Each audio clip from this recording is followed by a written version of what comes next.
Nowadays. Miralevo. Thank you, sir.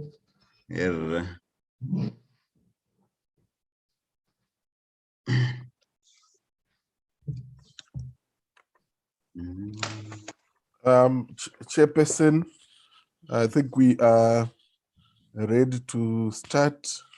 Let me just confirm Portuguese interpretation. Are you ready?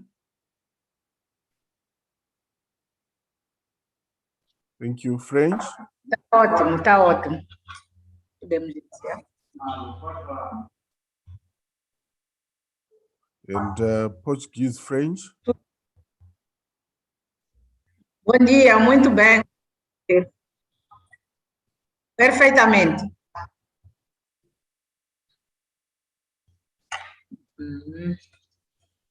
Bom dia, caros colegas. Bom dia, secretário. Aproveito esta ocasião para desejar boas-vindas ao nosso colega, deputado Mafa de Lesotho. Saudando-lhe, dizer bem-vindo. Esperamos que venha dar o seu contributo nesta comissão, que é a Comissão da Democratização, Desenvolvimento e Direitos Humanos. Passo agora a convidar o secretário para apresentar as credenciais dos delegados e confirmar o quórum para a reunião.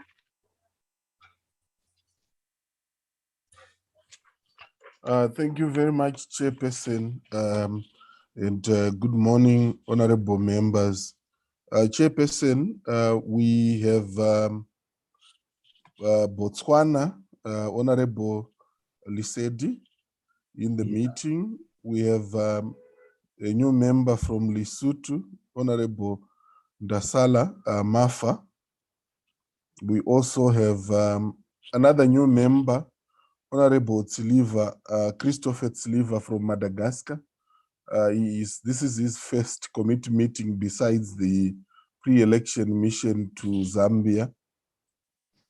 Then we have Honorable Gumba, Dias Gumba from Malawi, yourself, Chairperson from Mozambique, and the Vice Chairperson, Honorable Begman from South Africa, and then Honorable Maulala Maseko from Eswatini, and Honorable Doughton Dueni from Zimbabwe. We also have received apologies from Angola, Honorable Diakite, DRC, and Mauritius, Seychelles, where we have a new member, and Zambia. We do not have the parliaments of Namibia and Tanzania, as the parliaments are yet to be constituted after the last election. Chairperson, I also wish to inform the committee that we do have observers who are in the House. In addition to our two resource persons, Professor Maduku and Justice Dingake, we also have representatives of the media. We also have representatives from Oxfam International Southern African Office. I hand over to you, Chairperson.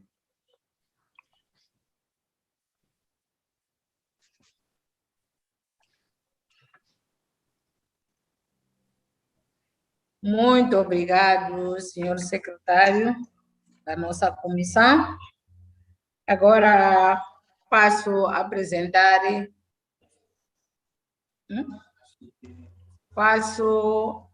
a agenda e submeter para sua aprovação.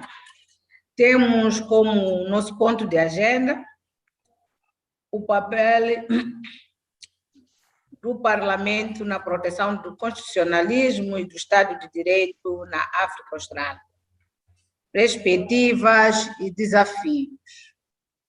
Este é o tema que vai nortear a nossa agenda de trabalhos do dia de hoje. Passo agora a submeter a vossa consideração. Quem vota nessa agenda?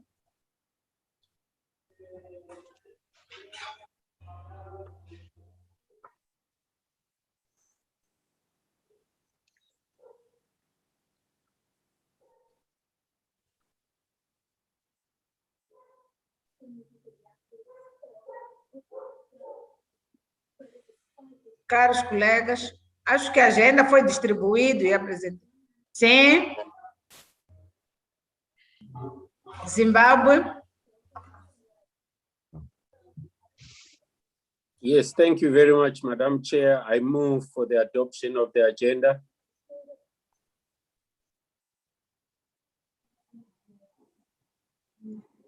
Muito obrigado, Zimbabwe, pela adoção. Quem apoia? Quem apoia? Acho que...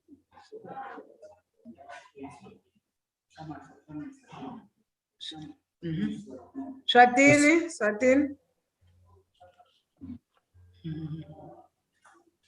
Thank you. I duly second.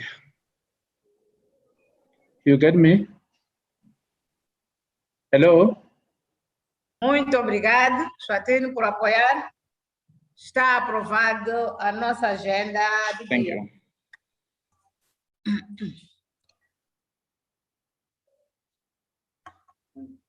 Antes de entrarmos na nossa agenda, convido agora o vice-presidente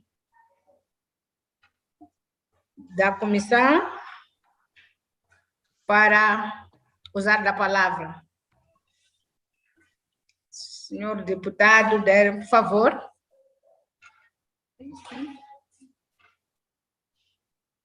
Chair, thank you very much. I rise to read a motion of support. I rise to table the following motion in support for our fellow country Mozambique and our colleagues and fellow countrymen and women by calling on our committee to reiterate the importance of peace and security in Mozambique and SADC region for human and security and economic democratic consolidation and economic development, to recall the motion adopted by the 48th plenary that called on SADC to provide backup to Mozambique to curtail the rebels, to welcome the decision by the SADC double troika to immediately deploy back up to the Mozambique army, to reiterate the importance of preserving life and for swift action to subdue the insurgents and ensure a return to normalcy for the ordinary people and for commerce and trade, and to request the chairperson to affirm the same in her opening remarks on behalf of the committee. I hereby move. Thank you.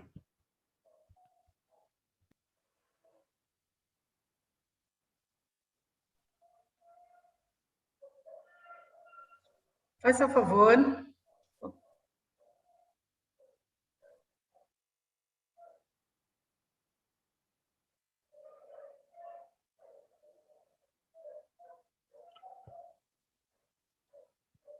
Yes, Chair, the chair is muted.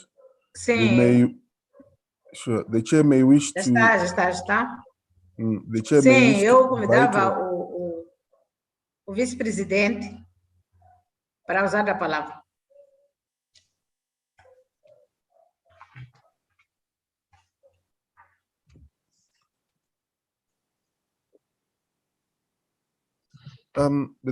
Did the interpretation please confirm if the chair was able to hear when the vice chairperson raised his point of order and proposed the motion?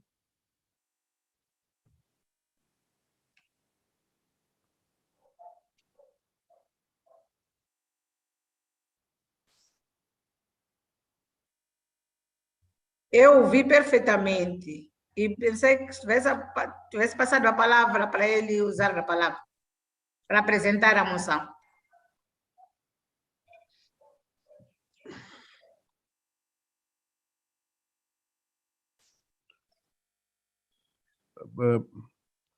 Vice Chair, you may wish to affirm to the chair that is in essence the motion, and there will be need for the proposal to be adopted, to be seconded. Chair, thank you. I have put it in writing on the chat screen.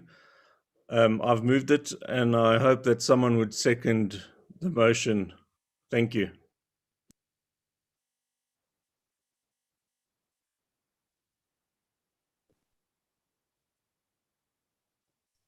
Zimbábue, pode usar a palavra. Thank you very much, Madam Chair. I raise to second the motion moved by the Vice Chair on the situation in Mozambique. Thank you.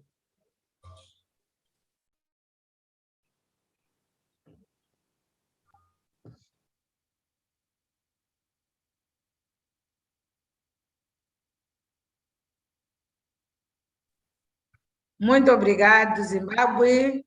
Apoia. Mais alguém que queira?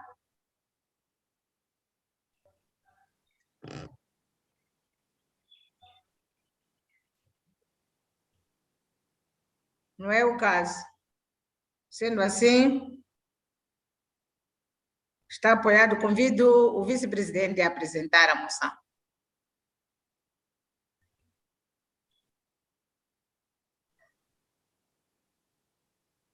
Chair, thank you. I will just repeat again. The motion says that by calling on our committee to, number one, reiterate the importance of peace and security in Mozambique and the SADC region for human security and economic democratic consolidation and economic development. Two, to recall the motion adopted by the 48th plenary that called on SADC to provide backup to Mozambique to curtail the rebels. Three, to welcome the decision by the SADC double troika to immediately deploy backup to the Mozambique army. Four, to reiterate the importance of preserving life and for swift action to subdue the insurgents and ensure return to normalcy for the ordinary people and for commerce and trade. And five, to request the chairperson to affirm the same in her opening remarks on behalf of the committee. I hereby move.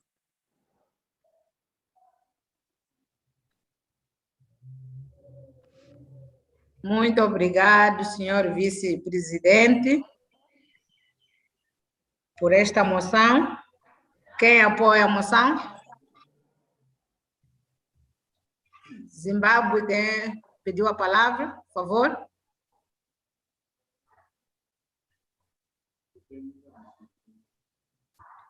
Zimbábue. Thank you very much, Madam Chair. In support and seconding the Vice Chair's motion, I wish to reiterate that the situation in northern Mozambique is very unpalatable, as if to push as if it's an impetus to the whole of the SADC region. If you read the reports coming there, the recent escalation of the insecurity has led to fatalities of different nationalities that even come from SADC. So you're reading on the fatalities, you realize they are nationals from almost all countries in the SADC region, as if to say, this is not Mozambique's problem. This is not Mozambique's problem alone. This is SADC's problem, because the escalation of problems in Mozambique would derail peace in the whole region. Madam Chair, it's never too late, but I personally feel SADC as a region had delayed in intervening. We could have done a lot if SADC had intervened much earlier. But then, like I'm saying, it's never too late to intervene. I'm glad the head of states and government in their last week's meeting have agreed to send technical support to Mozambique to try and assist the situation. So I'm very much in support of the motion, and also very pleased that the heads of state and government have moved. Madam Chair, it's not good for the region to wait for external, the Western countries to start, try and assist our region when we are there. As SADC, I think we are capable of handling this problem, and I applaud the heads of state and government for having taken this stance. I thank you, Madam Chair.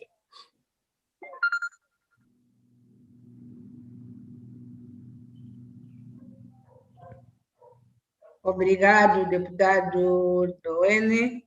Quem secunda?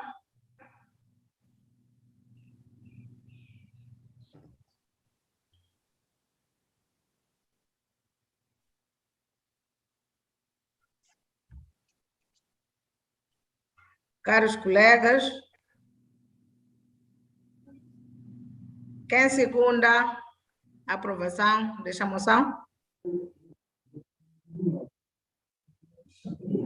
Chatinho?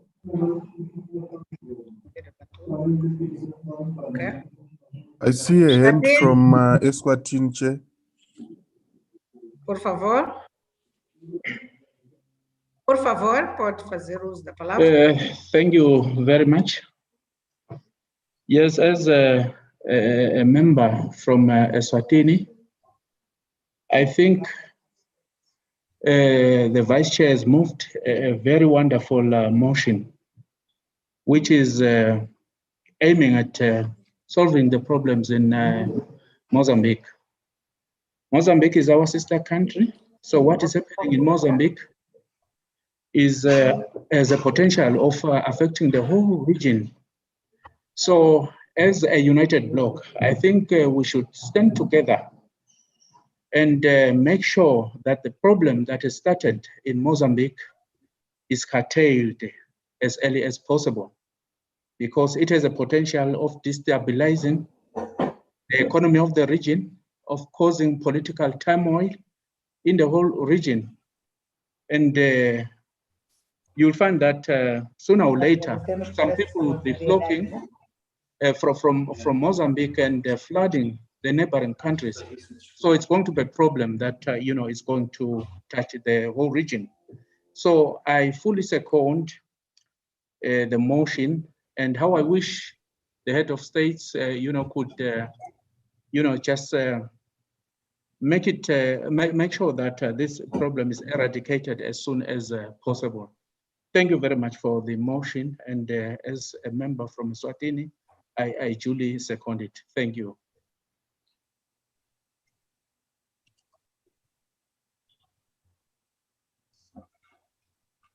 Muito obrigado, Swatini, pelo apoio. Está aprovada a nossa moção. Quero, em nome de Moçambique, agradecer esta solidariedade dos países irmãos. Faremos chegar aos nossos dirigentes. Muito obrigada. Passo agora a apresentar o meu discurso de abertura. Chair, through you.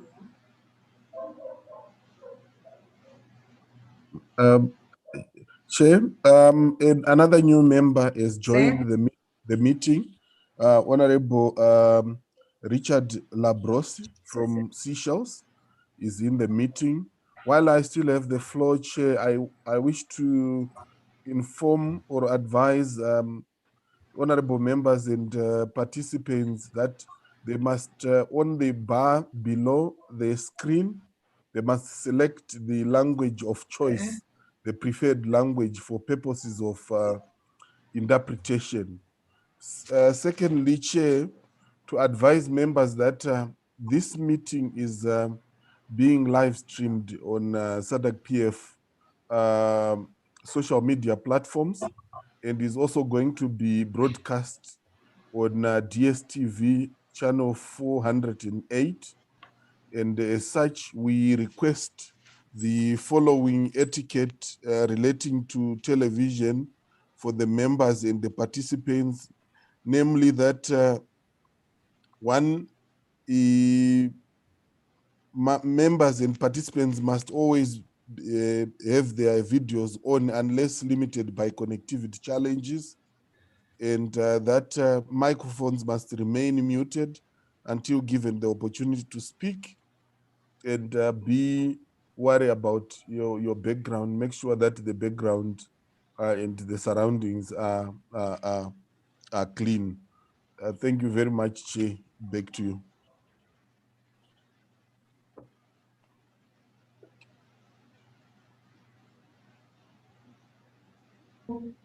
Muito obrigado, senhor secretário. Desejar boas-vindas à nossa colega. E passo agora a apresentar o discurso de abertura. Prezados membros da Comissão Permanente de Democratização, Governação e Direitos Humanos do Fórum Parlamentar da SADC. Senhora Boemos Gomes, secretária-geral do Fórum Parlamentar. Prezado secretário da Comissão, senhor Xeunen Coracha e outros funcionários do secretariado do Fórum Parlamentar da SADC. Nossos distintos palestrantes, professor Lovimor Maduka, especialista em Direito Constitucional e Desenvolvimento Parlamentar, e meritíssimo juiz Wangli Dingag, antigo juiz do Tribunal da Relação e do Tribunal Industrial do Botswana, do Tribunal Especial Residual para a Serra Leoa e dos Tribunais Supremo e Nacional da Papua Nova Guiné.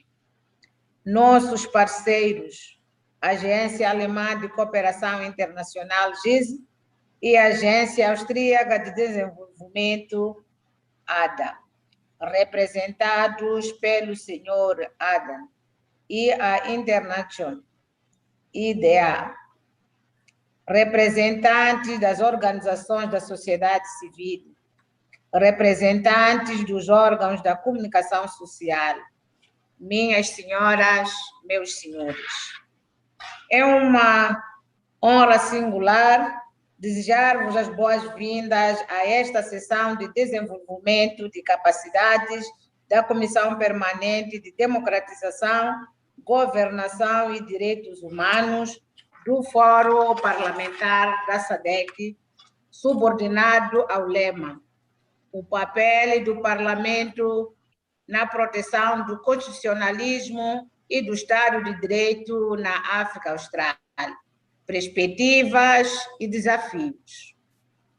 Esta reunião realiza-se no âmbito da sessão das comissões do Fórum Parlamentar da SADC para a 49ª Assembleia, que será acolhida em formato virtual pelo Parlamento do Botswana em junho do ano corrente. Prezados membros da comissão e distintos participantes, o constitucionalismo e o Estado de Direito estão no centro de uma democracia sustentável e os parlamentos são o cerne da proteção do constitucionalismo e do Estado de Direito.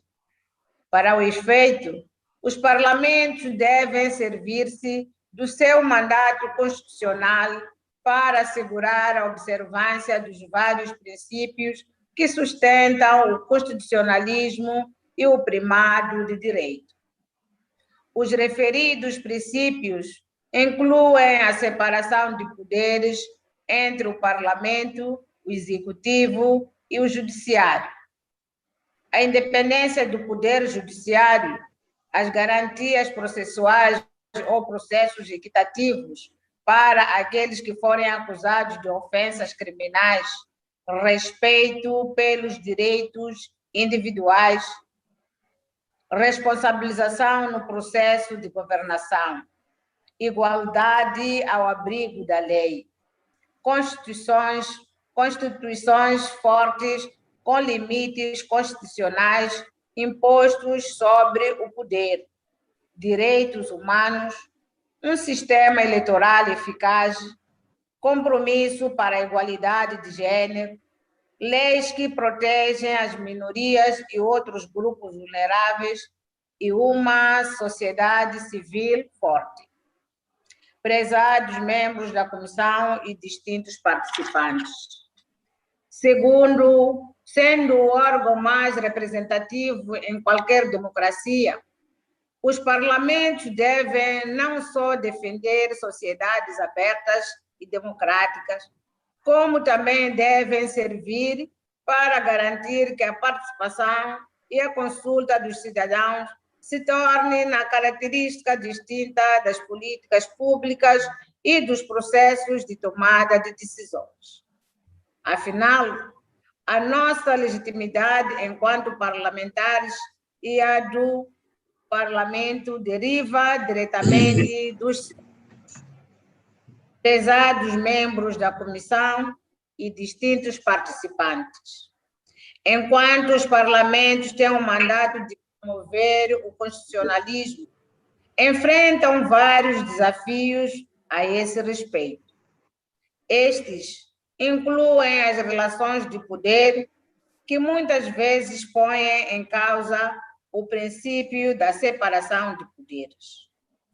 No seu documento seminal, Marcos de Referência para Parlamentos Democráticos na África Austral, adotado em 2012, sobre a égide desta comissão, o Fórum Parlamentar da SADC fez notar que as jovens democracias da África são ainda caracterizadas pela debilidade dos seus parlamentos e por judiciários com uma independência limitada que devem enfrentar executivos muito dominantes.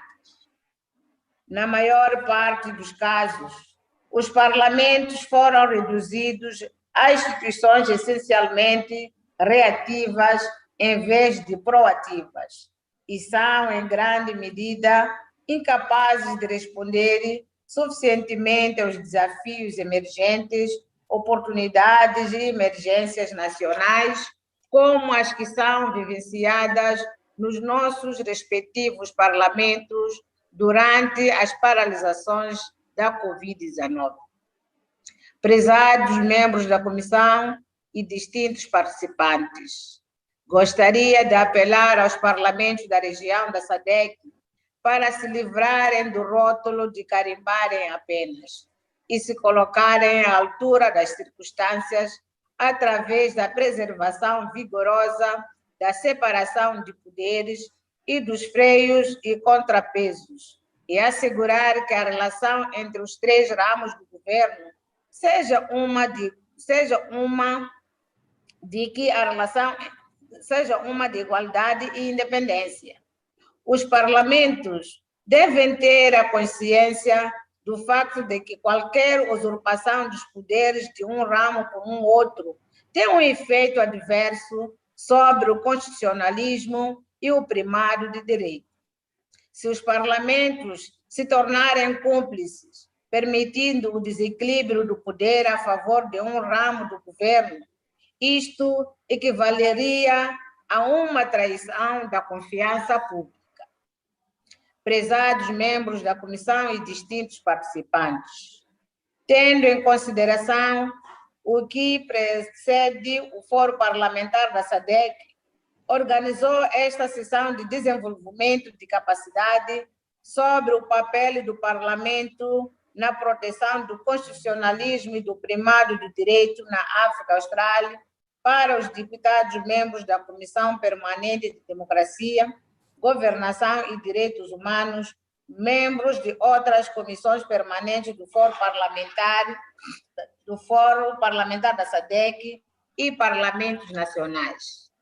A sessão vai ao encontro da visão do Fórum de juntos avançarmos como um porta-estandarte da democratização e do desenvolvimento socioeconômico da região da SADC e do objetivo 3 do seu plano estratégico, nomeadamente facilitar o desenvolvimento de capacidade de outros programas de apoio aos deputados e funcionários parlamentares, visando aumentar as competências profissionais, os conhecimentos e outras habilidades para fazer face aos desafios emergentes. Esta sessão tem os seguintes objetivos específicos: aumentar o nível de conhecimento dos deputados sobre os princípios de constitucionalismo e primado de direito no sistema democrático, identificar as oportunidades e os desafios a que os parlamentares fazem face no cumprimento do seu papel de proteger o constitucionalismo e o primado de direito através do intercâmbio de experiências comparativas.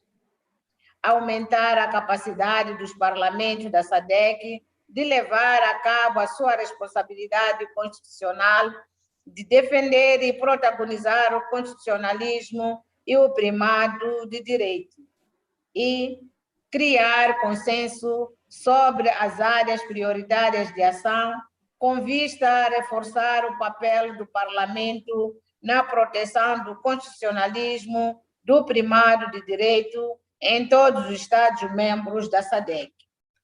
Prezados membros e distintos participantes, em nome da comissão e em meu nome próprio, gostaria de expressar os meus sinceros agradecimentos aos nossos dois especialistas, professor Maduco e o meritíssimo juiz Dindak, que nos vão orientar durante a sessão, respectivamente, como palestrantes e intervenientes. Prezados membros da comissão e distintos delegados, permitam-me, para concluir, agradecer também aos nossos parceiros, a GESEADA, pelo apoio financeiro para esta sessão. Gostaria também de agradecer à Internacional EDA, que é o parceiro técnico da nossa comissão. Prezados membros da comissão e distintos participantes, permitam-me que eu termine por desejar-lhes deliberações muito frutuosas. Tenho agora a singular hora e o privilégio de declarar oficialmente aberta a sessão de desenvolvimento de capacidades sobre o papel do Parlamento na proteção do constitucionalismo e do Estado de Direito na África Austral. Muito obrigada.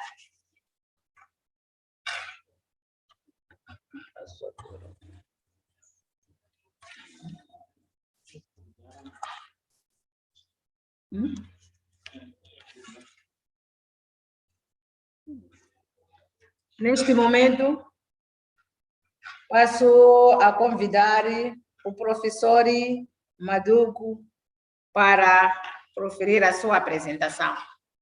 Obrigada.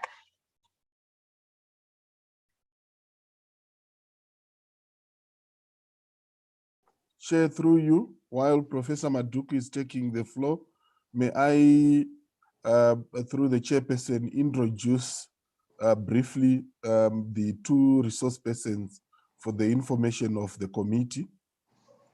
Professor Maduku is a professor of law at the University of Zimbabwe.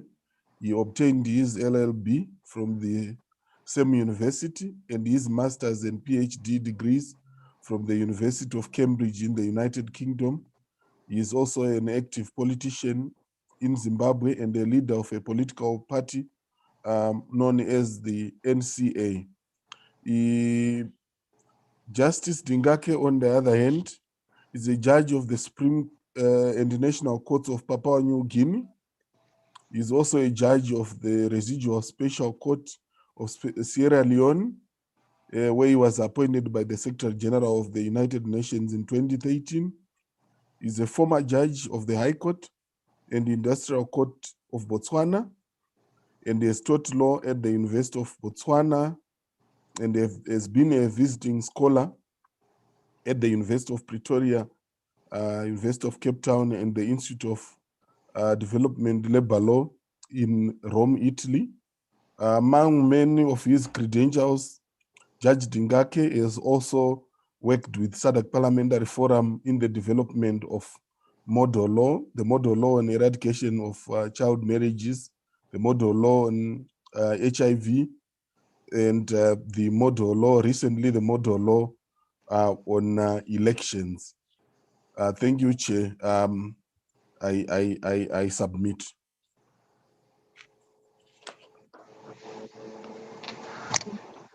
All right. If I'm now may be able to come in, my name is Professor Maduku. I'm sorry, it appears that my face is not coming out, but I am sure I'm very, very clear if honorable members can allow me to proceed.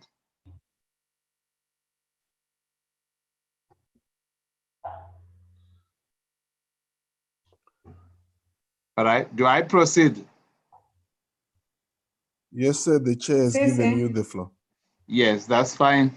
My topic is, as you can see, the role of Parliament in protecting constitutionalism and the rule of law in Southern Africa, prospects and challenges. That is the nature of my topic. The role of Parliament in protecting constitutionalism and the rule of law in Southern Africa, prospects and challenges. It is a very important topic, and I would like to welcome my intervener, Justice Dingake, is a really very respectable judge that I know very much, and I believe he will do justice to this intervention. Chair, you will obviously indicate when my time is up for purposes of the first session. But allow me to say this at the beginning. When you look at that topic, the role of Parliament in protecting constitutionalism and the rule of law in Southern Africa, prospects and challenges, you'll find that there are 6 elements that immediately come to mind, 6 things that immediately come to mind. And I hope that we take note of that. And there are very simple things coming out. The first one is that there exists an institution called the Parliament. That's number one, because we are talking about the role of Parliament. So there is a thing called Parliament. Number 2, there is also a set of things called the constitutionalism and the rule of law. So that is number 2. There would be constitutionalism and the rule of law.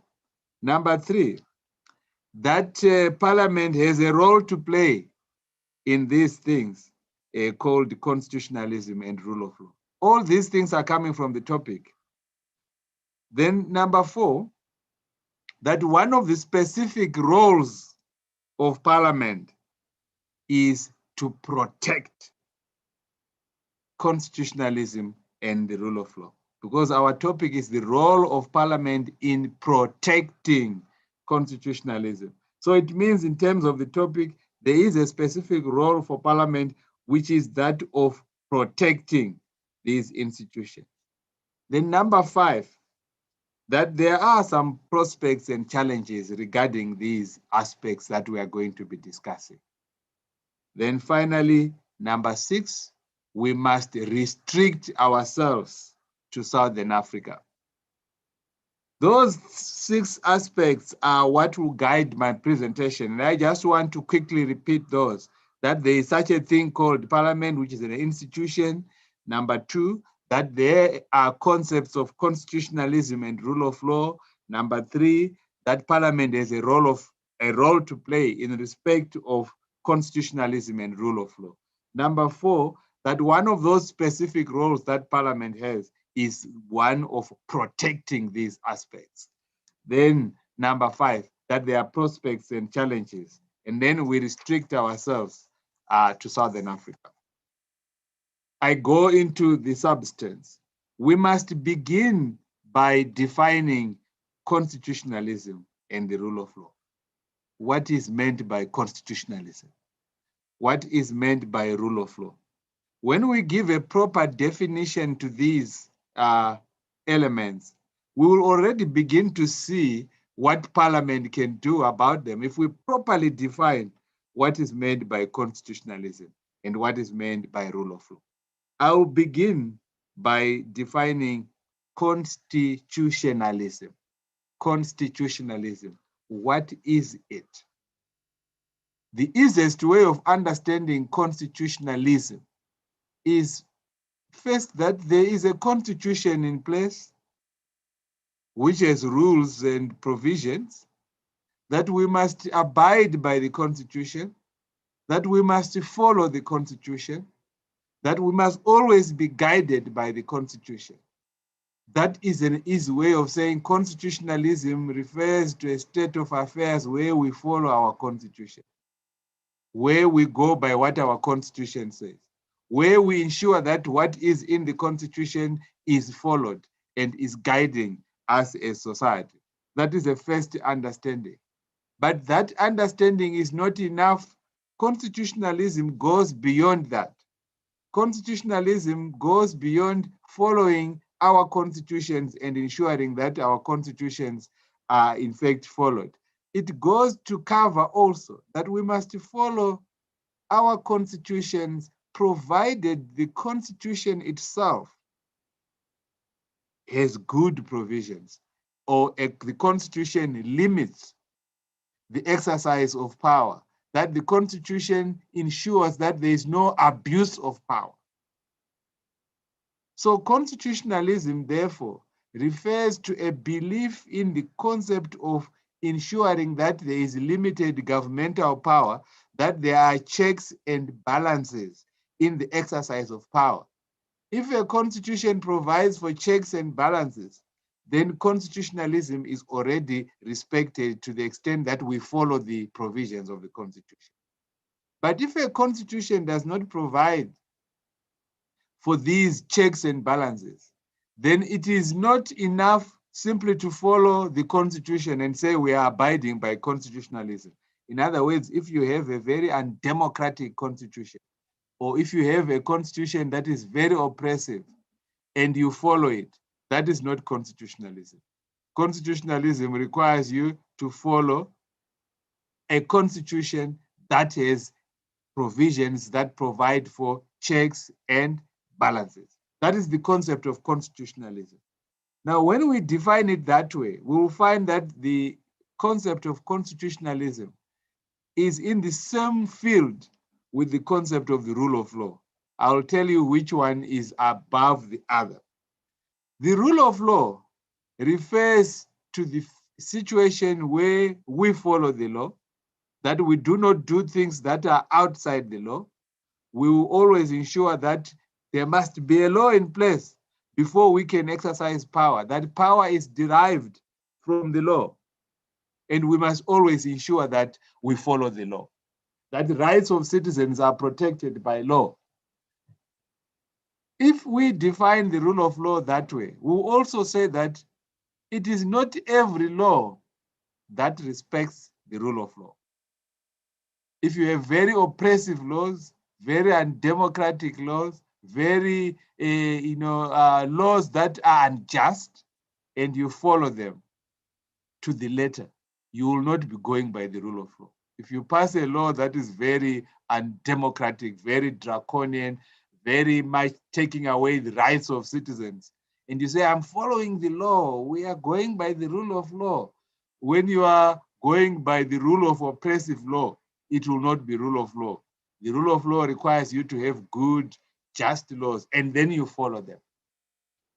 Now, if I define the rule of law that way, it would mean that both the rule of law and constitutionalism belong to the set of rules that with the constitutionalism, we must follow the constitution and be guided by good constitutional principles. Rule of law, we must follow the law and be guided by good laws. This means that the concept of the rule of law is a bigger term, it's broader than the concept of constitutionalism. The rule of law would refer to any law that also includes constitutional law. So you are better off using the term rule of law to cover also constitutionalism. In other words, you have rule of law, which requires that the law, the most important law, is the Constitution. The supreme law of any land would be called the Constitution. So if you go by the rule of law, you will be going also by constitutionalism. I mean, similarly, for other people that want to prefer the term constitutionalism, whenever there's constitutionalism, there will also be rule of law. So I think that the use of these terms is because of the current vocabulary in democratic fields, that we prefer to say constitutionalism and rule of law, or rule of law and constitutionalism. It's really a preference of the modern discourse, but either term would satisfy what we want to achieve. Now, having defined these terms, I think Madam Chair, if I'm very clear, by rule of law, we mean a state of affairs where we go by the law, but provided that law is somewhat a law that satisfies certain minimum requirements. Where we go by constitutionalism, we must follow the Constitution, provided the Constitution satisfies certain minimum requirements. Not every Constitution satisfies constitutionalism. Not every law satisfies rule of law. So it is a law that satisfies minimum requirements, and it is a constitution that satisfies minimum requirements. So for this presentation, this session, and the next session after lunch, I would prefer that we use these terms, particularly rule of law, to cover everything, including constitutionalism. Now, having defined these terms, I'm sure I can go to the topic, the role of parliament. Chair, I believe that I should also define parliament so that we are very clear as to what we mean by parliament. Parliament is an institution. It is an organ of state that has a specific responsibility in the state, which responsibility makes it a distinct entity, separate from its members. Parliament is not the same thing as members of parliament. Members of parliament are one thing, parliament is another. In other words, parliament exists as an institution separate from its members, but it consists of members of parliament. But members of parliament are not parliament. They are separate, they remain separate.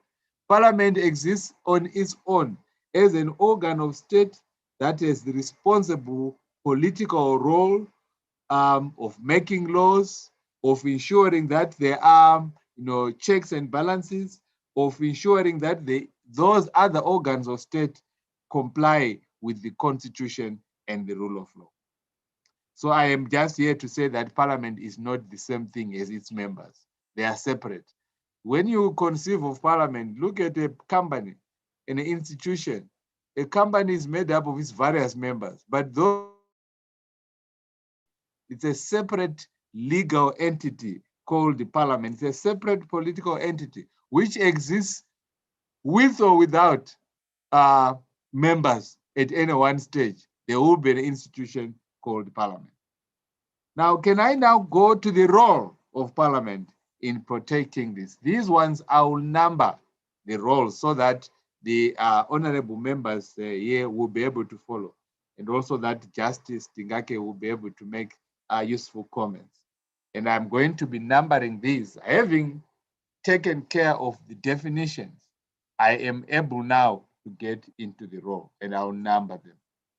The first role of parliament in protecting constitutionalism and the rule of law. First role is, I'll summarize it as follows. It is the role of ensuring that there is separation of powers. Role number one is the role of ensuring that there is separation of powers. I want honorable members to understand this, that when we get to the other specific roles like, legislating and so forth, those other roles must be separated from the key role of parliament, which is to ensure that there is separation of powers. Separation of powers is a state of affairs where the state has three distinct organs: the legislature, the executive, and the judiciary, that these organs must be kept apart, that to ensure that you have a real democracy, real liberty, real issues, you ought to ensure that those organs stay apart. Each organ stays in its role: legislature, executive, and the judiciary.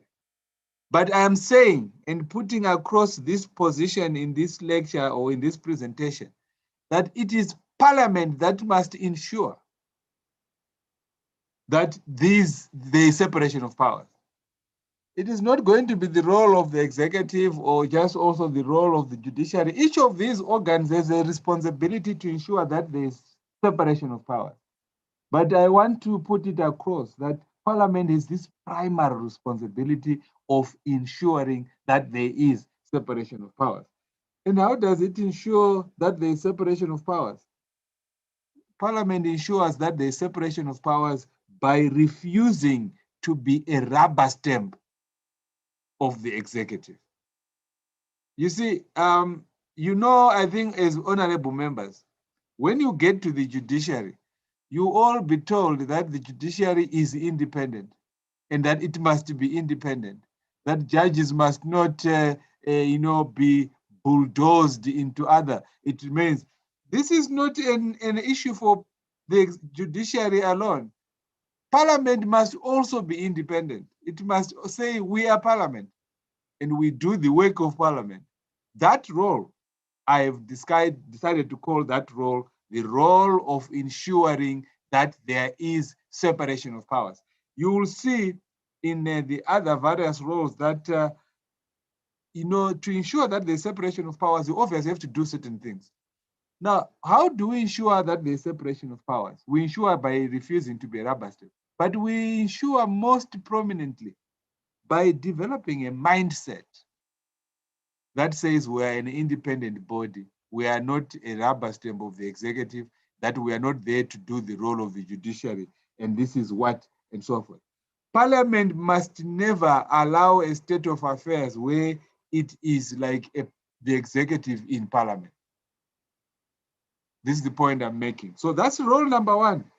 In the discussion, I think I can put it more and more, but the point I'm making is that parliament is there to ensure that there is separation of powers. And you ensure separation of powers by reminding the other organs that we are parliament and we have a role separate from you. And that role, we must play it alone as parliament. That's number one. Then we come to role number two of parliament. Role number two is the specific role called legislating, that parliament is there to legislate. This is common all over the world, that whenever you have a parliament, it is there as a law-making organ. But making law must be taken in the context of these aspects: constitutionalism and rule of law. So I am looking at role number two, which is legislating. But that role of legislating has so many key ingredients that will ensure that we promote constitutionalism and the rule of law. And I will indicate those ingredients. So for purposes of following my presentation, Madam Chair, you will say role number one is the role of ensuring that there is separation of powers. And I've said clearly that it must be looked at as a separate role, as a role that is there to say, I have a mindset that I am an independent institution. And members of parliament must know that they exist separate from other institutions. Secondly, the role of legislating, which is of course assumed by separation of powers, but in legislating, you have so many elements in legislating that ensure that you protect constitutionalism and the rule of law. And I'm going into these separate elements now. But these separate elements fall under role number 2, which is the role of legislating. And under that legislating, you have these elements that I now point out under role number 2. Chair, Madam Chair, I hope I don't leave anyone behind. We are in role number 2, which is legislating, but that role number 2 has several components that ensure that Parliament can protect constitutionalism and the rule of law. All right, I go to those elements under legislating. 1, ensuring that you don't over-delegate an element called delegated legislation. Some parliaments around the world do nothing. They go there to delegate. They go there to pass laws, which says that we are making this law and we are leaving it to the minister to do the rest. They go to the next, we are making this law, we are leaving it to the president to do the rest. In other words, what parliament there does is to simply make a law that delegates its powers. Now, under that element, Parliament must not over-delegate. In other words, it must not abdicate its responsibility of making law. So I would say that do not abdicate your primary law-making power. Where Parliament sits and then doesn't make the law that ought to be made, only makes enabling law and says we are leaving it to the executive, then Parliament there will be failing to do constitutionalism and the rule of law. In other words, over-delegating is an abdication of responsibility, and that is not good lawmaking process. Then number 2, the element number 2 under legislating is that Parliament must ensure that the laws it makes, the content of the law that it makes, is a law that protects rights of citizens, is a law that does not cross the boundary, is a law that clearly is within the confines of a good law. So that is number 2. Parliament in making law must specialize in ensuring that the content of the law that is made is in and so forth. If I look at the Constitution, I would read to you section 86 of the Constitution of Botswana. It says that subject to the provisions of this Constitution, Parliament shall have power to make laws for the peace, order, and good government of Botswana. This is the kind of law, that rule that you see in many other constitutional formulations. But there I'm going into content. Parliament must take a lot of effort into scrutinizing the kind of proposals that are being made into law. Does this make sense? What is this provision saying? What is its meaning? What will be its impact? In other words, during the committee stages in Parliament, when you scrutinize bills clause by clause, it is the role of Parliament to ensure that the laws that are passed, they pass some level of scrutiny, which is to ensure that you promote the rule of law. Let's say Parliament is called upon to pass a law that monitors the media, for example. It is sensible for Parliament to look at the nature of that law, the content of that law, and say, is this the kind of extent that we want to go in monitoring the media? So you are looking at the content. If Parliament is asked to pass a law that creates a crime, cyber crime, and so forth, Parliament must scrutinize it and say, is this the kind of law that we would want to have? If Parliament is called upon to pass a law on business, regulating businesses and so forth, it must go into the content. So it's number 2 under legislating. Number 1 was do not over-delegate. You must not abdicate your lawmaking responsibility by giving too much power to the executive to make subsidiary law. Number 2, go into the content of the law. Look at what the law is and scrutinize it to ensure that that is done. Then element number 3 is that Parliament must ensure public participation. in lawmaking processes. Now, most constitutions in Southern Africa do have an element where Parliament, after it has been seized with a bill to be law, it must consult the public. It must take that bill to the public. Let the public get its inputs into it, and then Parliament considers that law after hearing what the public has to say about the content of the law. So Parliament must ensure public participation in the lawmaking process. The Constitution of South Africa, the Constitution of Zimbabwe, and so forth, they have some specific provisions that are drawn that ensure that you have a public participation. If one looks at the constitutions I'm referring to, you'll get a specific provision that tells you what Parliament must do in its process of ensuring that it is making law. Here, I would say that you need to ensure as a Parliament that there is public participation in the process of lawmaking.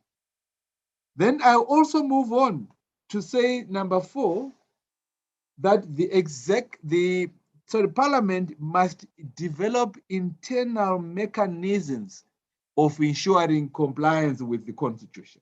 It must develop internal mechanisms.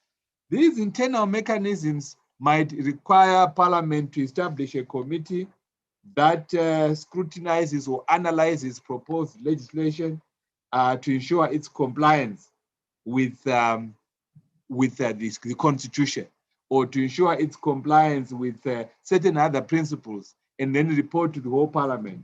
One example I can give is what happens in Zimbabwe. Zimbabwe has a special internal mechanism of a parliamentary committee that that scrutinizes proposed legislation. It is called the Parliamentary Legal Committee. The Parliamentary Legal Committee is actually a committee that is set up to ensure that every bill must comply with certain constitutional principles. And then if the bill is not in compliance with those constitutional principles, then the bill must not go through Parliament, because in that case, it is a bill that will contravene the Constitution. So on that number 4 item, I'm saying that there must be internal mechanisms of Parliament to control the content of the legislation. Then number 5, it is the issue of providing scope for the initiation of legislation by organs other than the executive. You know that most parliaments operate on the basis of what is coming from the government of the day. It is the government of the day that introduces legislation, introduces bills. There is very limited scope for ordinary members of parliament to bring in legislation. But yet the constitutions in all these countries, they provide for scope for members, ordinary members, to be able to bring in bills into Parliament. Now, that element has not been properly taken into account to ensure that Parliament creates. So the proposal, the position I'm making is that Parliament must fully utilize this scope. There is every Parliament in Southern Africa scope for a private member's bill. In other words, an ordinary member of Parliament to introduce a bill. There is also scope for private citizens to have their private rights regulated by Parliament. Now, when that happens, that could then be scope for Parliament to ensure that it protects constitutionalism and the rule of law. So, Madam Chair, I've covered that second role of Parliament, which is legislating. But under legislating, I have given in 5 specific items that fall under legislating, which ensure that Parliament is able to protect constitutionalism and the rule of law. And just for purpose of repeating myself and making the point clear, I've said that the 5 elements falling under legislating, it is do not over-delegate. In other words, do not abdicate your lawmaking powers by over-delegating. Number 2, I've said that Parliament must scrutinize the content of the law and ensure that that law is in line with good principles of law and so on. Number 3, I've said that Parliament must ensure public participation in its processes by taking the bills out there to people. Number 4, I've said that Parliament must have internal mechanisms of ensuring compliance with the Constitution. And I gave the example there of the Parliamentary Legal Committee in Zimbabwe. Under public participation, I've referred to the South African Constitution and so forth. Then fifthly, I've said that Parliament must provide scope for legislation to be initiated by other organs other than the executive, like private members' bills and so forth. Then I go to the third role. I hope I haven't lost, people haven't lost me there. I go to the third role. Remember that my first role is ensuring that there is separation of powers. My second role is legislating, but under legislating, I have 5 items that I put across. Then I go to my third role of Parliament. The third role of Parliament is performing exclusive constitutional roles. Performing exclusive constitutional roles. Almost every constitution sets up certain tasks for Parliament, which are meant to ensure constitutionalism and the rule of law. These tasks are given specifically to Parliament and Parliament alone. Now, those roles must be performed. I will give the example and aspects under that. The first one is a vote of no confidence in the government or in components of the government or in, now you know that society trusts Parliament to perform certain roles in its absence. And so when Parliament is sitting and daily doing anything, you'll need to have a state of affairs where you leave certain things to Parliament. And one of those roles is a vote of no confidence. If the government is not performing, or if the president is not doing certain things that are required of him or her, and so forth. Some constitutions in Southern Africa do allow and do give a power to Parliament to pass a vote of no confidence in the government or pass a vote of no confidence in the president. When that happens, Parliament must have specific responsibility to do that which the Constitution gives to it. You should not shy away. If the Constitution says anyone can move a motion for a vote of no confidence, that motion can be debated and voted upon, then Parliament must do that.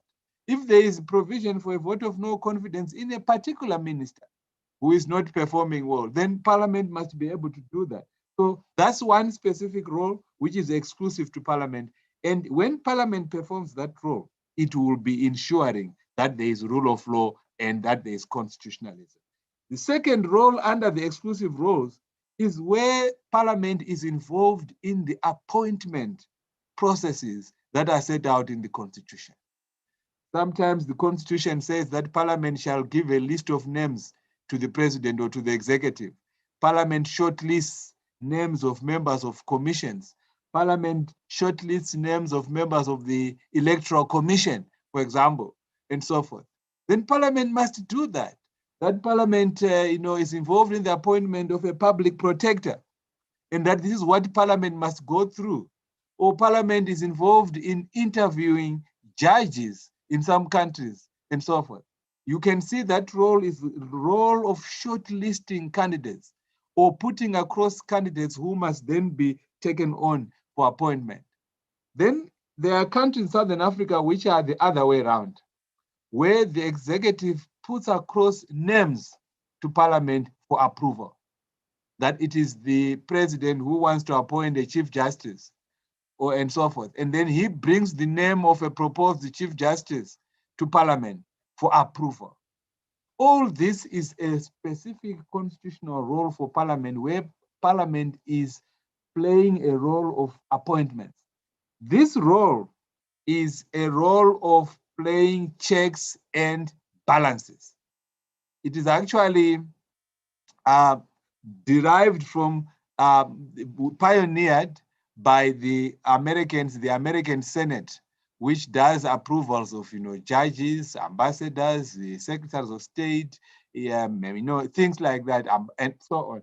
So that role of shortlisting candidates for appointment and approval of appointments must be taken seriously by Parliament, because it is a role that ensures that Parliament plays its parameters in rule of law and constitutionalism. A third component of that exclusive constitutional role is the impeachment process. Impeachments. Impeachments are very important aspects of the role of Parliament. You want to take out the president from office, or you want to try out the president and have him removed from office. The impeachment process in many of our constitutions is left with Parliament. It is Parliament and Parliament alone that can do an impeachment. Then there's also a role, which is the fourth one, where Parliament may actually itself be electing a president under certain circumstances. I think that is also a clear role. So that is the third role of Parliament, which is an exclusive constitutional role. And these constitutional roles are many, but the examples I have given you are those for a vote of no confidence in the government or a minister, shortlisting of candidates and approvals for appointments, where Parliament is playing a checks and balances system, impeachments of presidents, then in fact in electing a president. In all these roles, when Parliament performs these roles, it will actually be dealing with protecting constitutionalism and the rule of law. Then I get to the fourth role of Parliament that I want to discuss. It is the oversight role. I'll call that the oversight, monitoring, and accountability law. I'll put it in one basket: the oversight, monitoring, and accountability role. This is a very prominent role of Parliament, and also a role that is generally seen by many as the role that places Parliament within the confines of processes that can clearly show constitutionalism and the rule of law. Now, under the oversight, monitoring, and accountability role, there are several components there that we would need to discuss. I'll need the guidance. I'll just go through them, but I think at this point, after dealing with this, I will stop so that we can have Justice Dingake coming in, and then perhaps an open discussion, so that I don't keep on talking and so forth. That's what I believe. So I'll look at that fourth role, give some elements under the fourth role, and then perhaps stop at that stage to give some breather for persons. It can't be on and on and on. Now, the oversight role is a prominent one. It is meant to ensure accountability, and it is Parliament that is given that special responsibility. It starts with the element number one of government in Parliament. All our constitutions subject the executive to parliamentary scrutiny by demanding that government comes to Parliament to report on its work, to be questioned around its work, and in fact, to ensure that Parliament is informed on behalf of the people. That's what it does. So government in Parliament, when government comes in Parliament, it might make statements and so forth. It might be pushing through legislation. But the role of Parliament there is to question governmental frameworks, to question what government is doing, and subject ministers to accountability. Now, this is the role that ensures constitutionalism, because the purpose of Parliament there is to be the voice of the people in subjecting ministers and others to parliamentary scrutiny. So if ministers are not questioned, or if questions are not robust enough to ensure that ministers are made transparent in their dealings, then it would be a failure of Parliament. So Parliament must play that role critically and be able to do it. The second one is where government is subjected to parliamentary committees. In other words, government departments are brought before various committees of parliament for scrutiny, for investigation, and to be able to answer questions. This is another constitutional role for parliament, that those parliamentary committees must be able to perform their work clearly and so forth. Then a third component of that oversight role is what I would refer to as petitions by members of the public. Members of the public are entitled to send petitions to parliament, requesting that certain things be done, requesting that parliament subjects government to certain frameworks and so on. So the petitions by members of the public are another component that ought to be taken into account by parliament in its work. Then we have parliament and other constitutional bodies where parliament receives reports. What our constitution in Southern Africa say is that these reports shall be laid before parliament. It might be the Electoral Commission. It might be the Anti-Corruption Commission. It might be the Public Protector. It might be anyone. They are required to lay reports before parliament. But there's very little that parliament has been doing in terms of ensuring that the process of having these reports before it those processes are made to really yield the role of ensuring that there is rule of law and that there is constitutionalism. I'll come to that, I think, in my next presentation. Then there is the question of how parliament ensures that the judiciary and other elements are working. This is a very sensitive area. The judiciary is independent, but it must be accountable. So there's a difference between the independence of the judiciary and the accountability of the judiciary. So parliament is the one that plays the role of accountability. Independence of the judiciary, parliament ensures that independence by putting in place laws that ensure that judges are independent. But then ensuring accountability means that parliament must allow certain debating issues around the performance of the judiciary. Madam Chair, for now, I would prefer that I stop here so that I make a distinction between this session and the next session. I still have other things to say, but for now, those are the presentations I have made. And just to help you from your various areas and also to help Justice Dingake, I will summarize the points that I've made in 1 minute. And I always prefer, you can see that as an academic, as a lecturer, I keep doing this thing of wanting to ensure that people are following what I've said. I started off by defining what is constitutionalism and what is the rule of law. And in both instances, I indicated that it is following a constitution, following the law. But it is not just following every law, it must be a law or a constitution that is conforming to certain minimum standards. A bad constitution will never give us constitutionalism. A bad set of laws will never give us rule of law.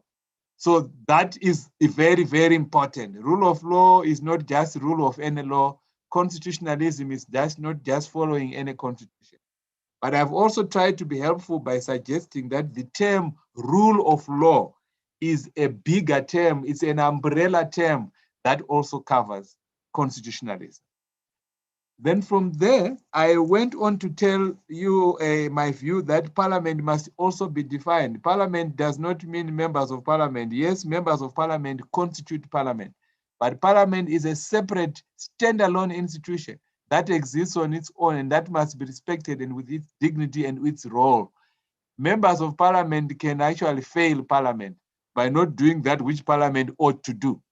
So I defined parliament saying it must be separated from its members as an institution. Then I went on to look at the roles. I covered 4 roles. My first role was the role of that parliament must ensure that there is separation of powers. And I deliberately said that is a separate function. And I said it's a mindset, that one. You must have a mindset that says we are not a rubber stamp. A mindset that says we are not an extension of any other organ. We are an independent organ. Then the second role was that of legislating. And under that role of legislating, I put 5 things under it, which are separate and independent and very important.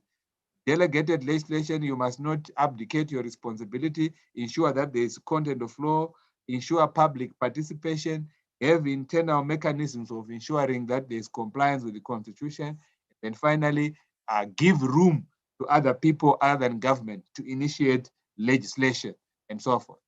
Then I went to my third role, which I said is the exclusive roles given by Parliament, exclusive constitutional roles. And I gave you examples like a vote of no confidence by Parliament, shortlisting of candidates for appointments. In other words, Parliament playing a role in appointments, and then impeachments, and examples electing presidents. And I said under this exclusive constitutional role, Parliament will actually be playing its mechanism of protecting constitutionalism and the rule of law. Then I ended up with the fourth function, which I said oversight, monitoring, and accountability. And under that oversight role, we said there, Parliament must flex its muscles. When government comes to Parliament, it must be questioned, and Parliament has a big responsibility there. When government comes before parliamentary committees, it must be questioned and so on. Then give room to petitions by members of the public. Then, of course, Parliament with its role considering reports from other constitutional bodies, and again, Parliament with the judiciary. For now, Madam Chair, that is my presentation. And as I said, I still have more depending on how your program is going to be kicking off now. But I thought I can't go on and on and on. Let me stop at this stage and allow the next session to kick in. Thank you.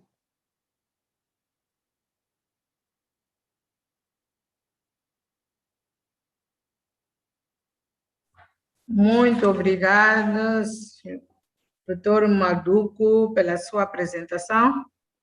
Passo agora a convidar o Dr. Dingak, o juiz Dingak.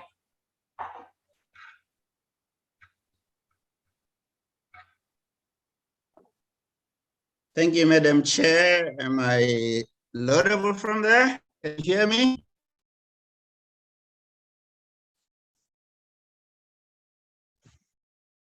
Hello? Perfeitamente. Can you hear me? Perfeitamente. Hello? Sim, pode prosseguir, estou a ouvir perfeitamente. I can go on. Yes. You can hear me? Yes. Thank you very much, Madam Chairperson. Sorry for the little hiccup.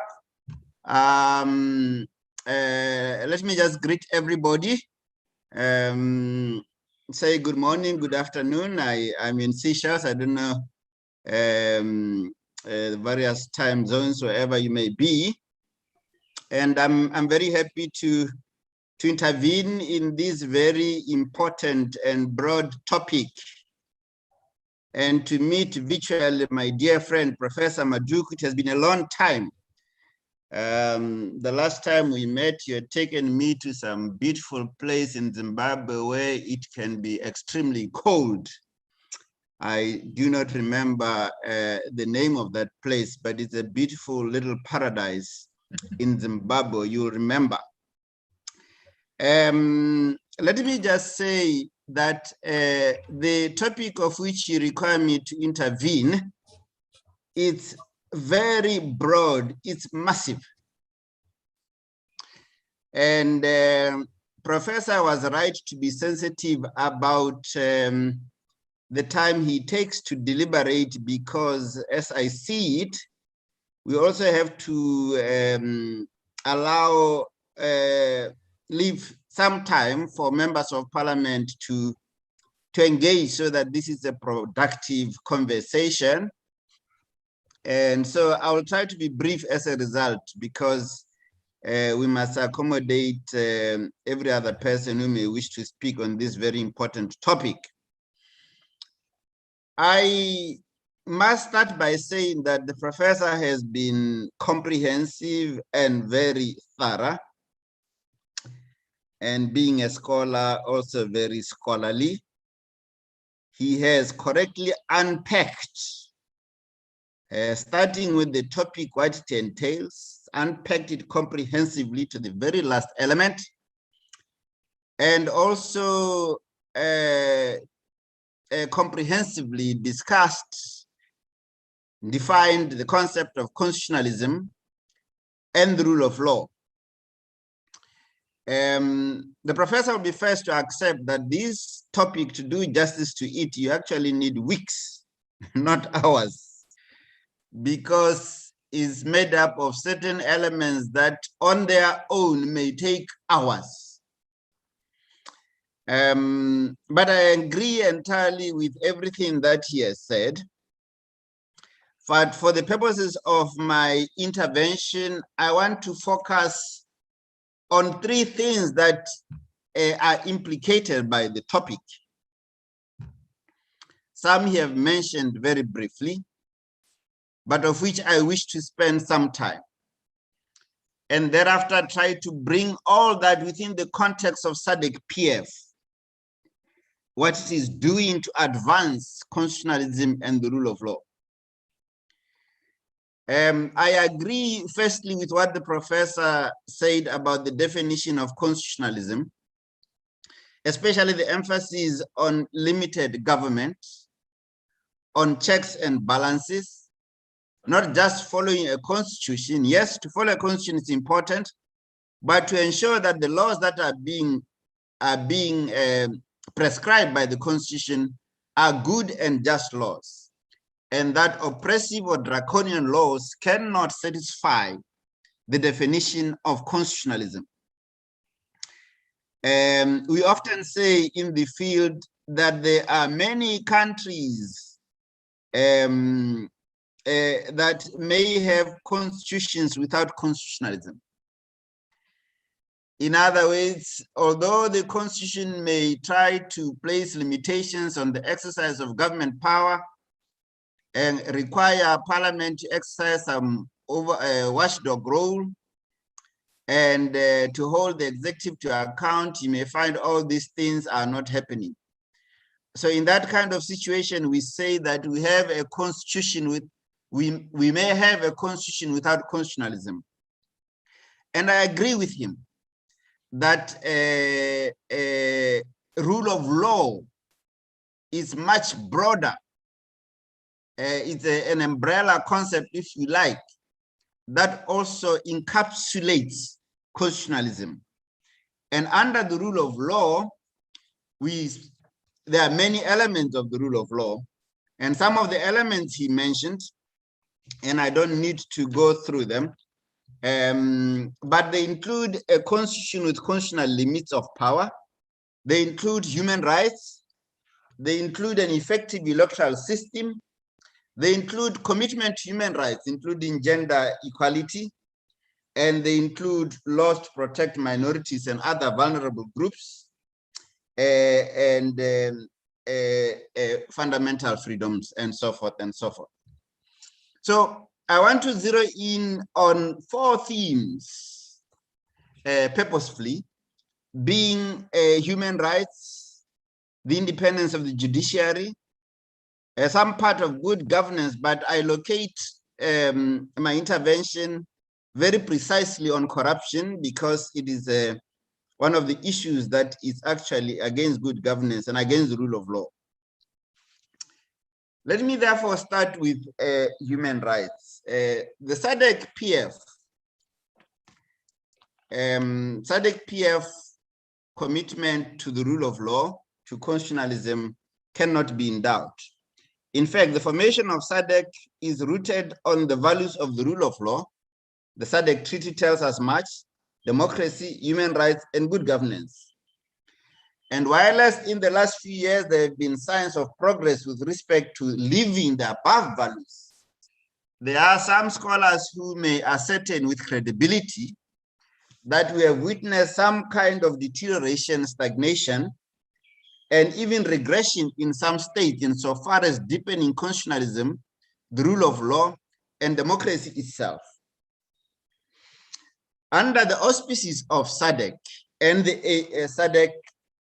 AU, member states have adopted progressive approaches to address challenges related to constitutionalism, related to good governance, related to the rule of law. And SADC-PF in particular has cut itself a niche over the years to promote this singular path of honoring human rights and assisting members of parliament to protect human rights. And that is one of the things that Professor spoke about, that among your many other functions that he articulated eloquently and brilliantly is the question of protecting human rights. And maybe not surprisingly, I as a judge would like to spend some time on that aspect and to bring into the discourse SADC-PF efforts and your efforts as MPs, agreeing with the professor, of course, that there is a difference between parliament and members of parliament. Members of parliament are part of an institution that is prescribed and created by the constitution, and the constitution says you shall legislate for the good order, good governance, and peace of a country. The example that he cited from Botswana is one of my favorite. It must be section 86, one of my favorite sections, but it does apply to the broad function of most parliaments. So over the years, in order to protect human rights, which is one of your many functions as MPs, SADC-PF has come up with SADC model laws. I mentioned three.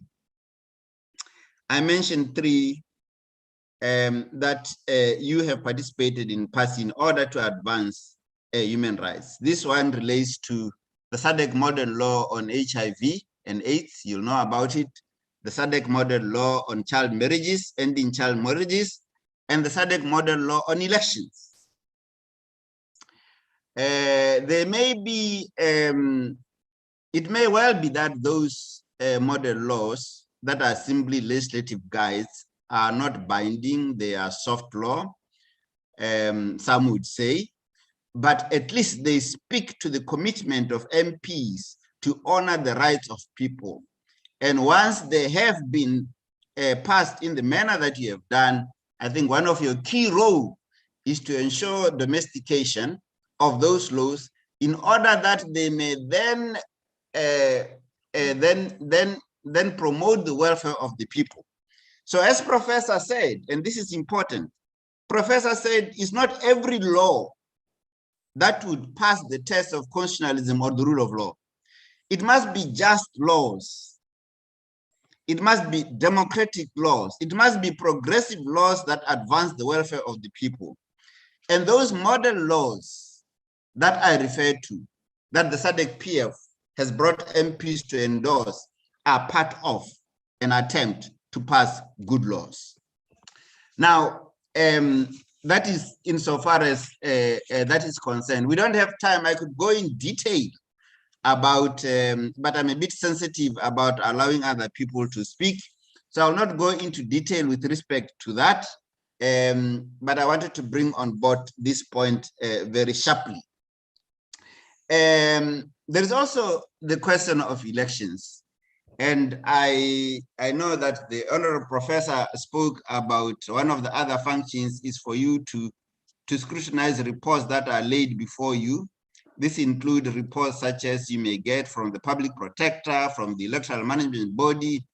There is an issue, honorable MPs, that implicates on constitutionalism and the rule of law in the SADC region around the conduct of elections in SADC countries. Now, the rule of law, among many other things that it requires, I said if you go through all of them exhaustively, it will take weeks.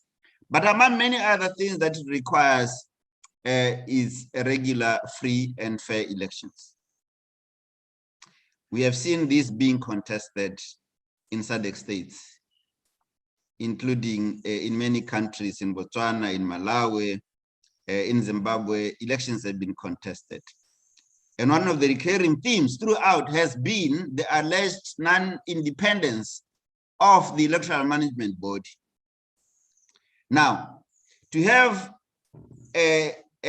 independent management bodies that are not independent is a violation, in my respectful submission, of one of the critical components of the rule of law.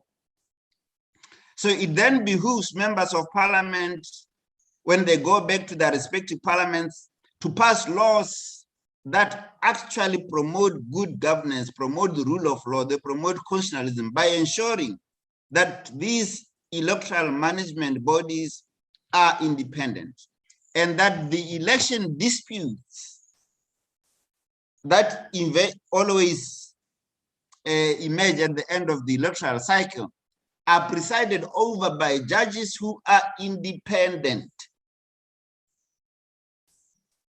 In other words, I am now speaking to the independence of the judiciary as a component of the rule of law. The question of the independence of the judiciary in the region is a matter of some grave concern. It may be time for members of parliament to review and standardize the manner in which judges are appointed to ensure the independence that is required, that can engender public confidence, and ensure that the judges who preside over electoral disputes are seen to be independent by the people, because they could be no better asset for the judiciary and for any country than public confidence that the people reposes in a judiciary. So among your roles as members of parliament is to ensure a playing field that is leveled, to ensure that electoral management bodies are independent. All that is part of the rule of law. And I know that SADC PF again has taken time, effort, resources to come up with SADC model law on elections that is actually consistent with the African Charter on Democracy, Elections, and Governance. It is therefore important, I submit, as part of your roles, to take all these pieces of model laws that are intended to promote the rule of law, and without any requirement for you to domesticate them as they appear, but at least to get the best part of those laws that appeal to your relevant circumstances in your own countries. In so doing, you'll be promoting constitutionalism and the rule of law. So that is in terms of very broad articulation of the issues implicated. Separation of powers.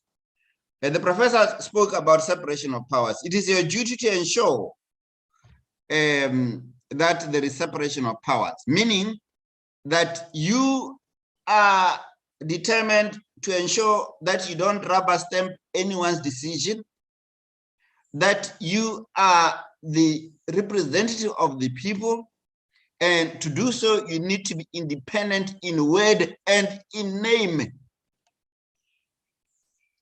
In word and in name. If the legislature is part of the appendage of the executive, the task that the professor spoke about, that you must ensure separation of powers, will never happen. And that in essence will be the betrayal of the aspirations of the voting masses of the people who take the MPs there in order to ensure that they play their role and they don't play second fiddle to anybody. But that will never happen until you assert your independence. Your independence therefore entails, in my view, that you must be totally independent from the executive or any other entity. And two, you must have your own budget. Parliament must have its own budget. It must not go begging to be funded by the executive. It must have its own research unit, its own legal division to advise it, to draft laws for it, to research in order to fulfill the constitutional mandate to follow the laws as part of constitutionalism and the rule of law. And of course, Professor, I'm trying to avoid introducing some controversy over who really should pass laws that govern us. I think it's admitted that is members of parliament. although of recent with the growth of judicial review, we're seeing judges passing laws. That may be a topic I'm throwing in, hoping that it can engender some discussion. Whether it is the legislature or the judges who must make laws, the answer may appear simple, but with the current exponential growth of judicial review, it may no longer be simple, and I have countless examples to cite, but time is not on our side. So by way of conclusion, Chair, I fully agree and endorse everything that the professor said. I adopt same as mine without seeking his authority. He already has no copyright over them, at least so far. But I go on to say that those thematic areas that I emphasized upon and the role of SADC-PF and the policy recommendations that I made to assert your independence, including that your own staff, you must have your own staff that is hired by Parliament. Parliamentary staff must be hired and fired by members of Parliament, by Parliament as an institution. That speaks to the independence of Parliament that is required. That was a very quick overview in view of the time, and that constitutes my intervention, Madam Chair. I hope I'm still within time. Thank you very much.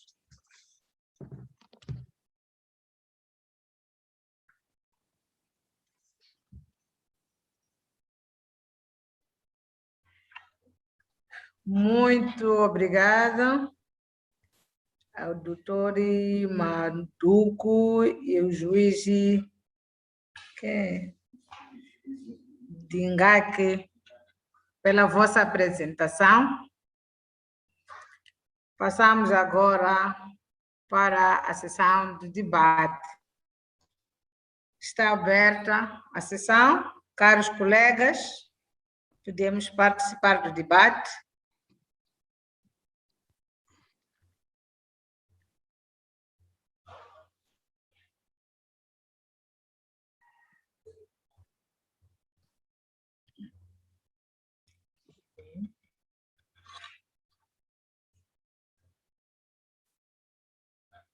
Caros colegas, convido agora para o debate. Tivemos aqui duas apresentações. Está aberto agora a sessão. Por favor.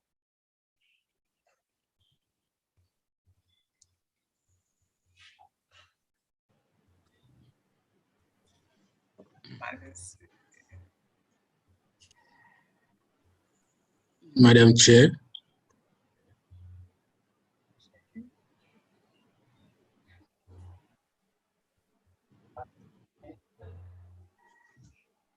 Sim. Sim. Sim, sim. Okay, Madam Chair, you hear me? Perfeitamente, perfeitamente. Okay. First of all, I would like to introduce myself. I'm Honorable Richard Labos. I see myself as one of the youngest honorable in the Africa. I'm 36 years old. I'm a young leader from the island of Seychelles. So I was listening very carefully this morning regarding the presentation was held by the two honorable previously regarding the rule of laws and also the separation between the parliament and the executive.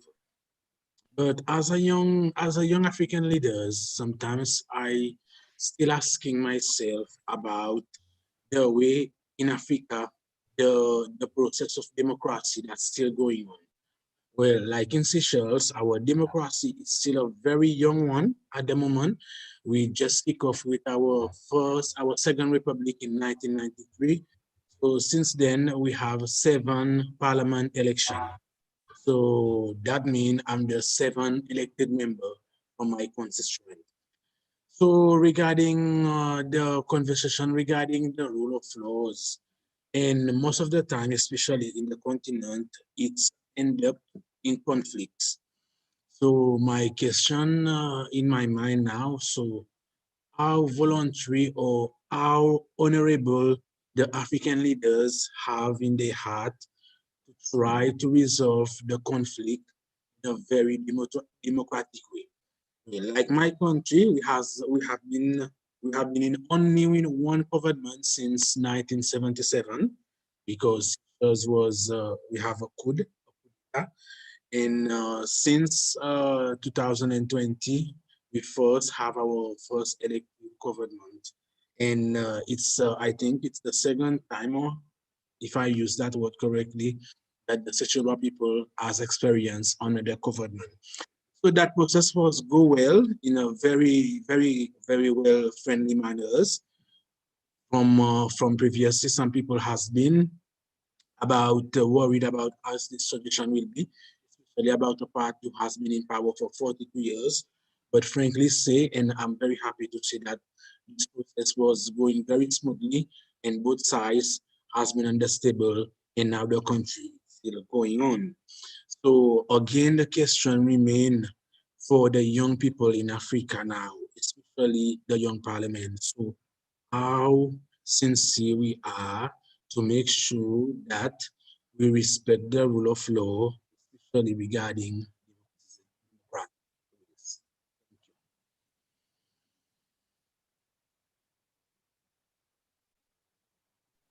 Muito obrigado, caro colega. Mais intervenções?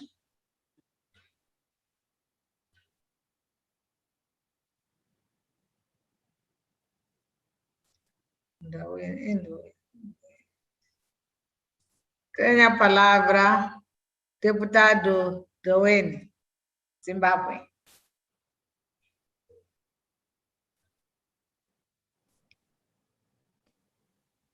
Thank you very much, Madam Chair.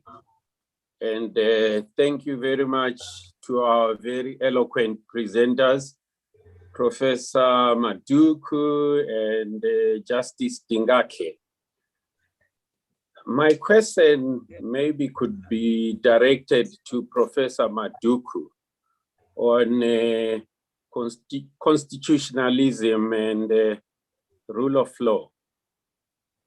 He has explained quite satisfactorily that a rule of law would be above constitutionalism, because for you to adhere to your constitution, you have to be observing a rule of law. Let me go back to the process of crafting a constitution in every nation. It's quite cumbersome a process, really. I'm supposing in every nation in the SADC, where the public is involved almost 100% in coming up with a constitution. And then it's, there's consultation, and then later on it's subjected to a vote, and then the people vote for their constitution. So looking at a constitution of every nation, I personally feel at that particular juncture, it's a good constitution, because the people say we have a constitution, they participate in making a constitution, they vote for it. Obviously, it's never voted 100%. There are people that will vote against the constitution, but then majority then decides that a particular country adopts a particular constitution. There we have a constitution in place for a country, and it has its provisions that have to be adhered to.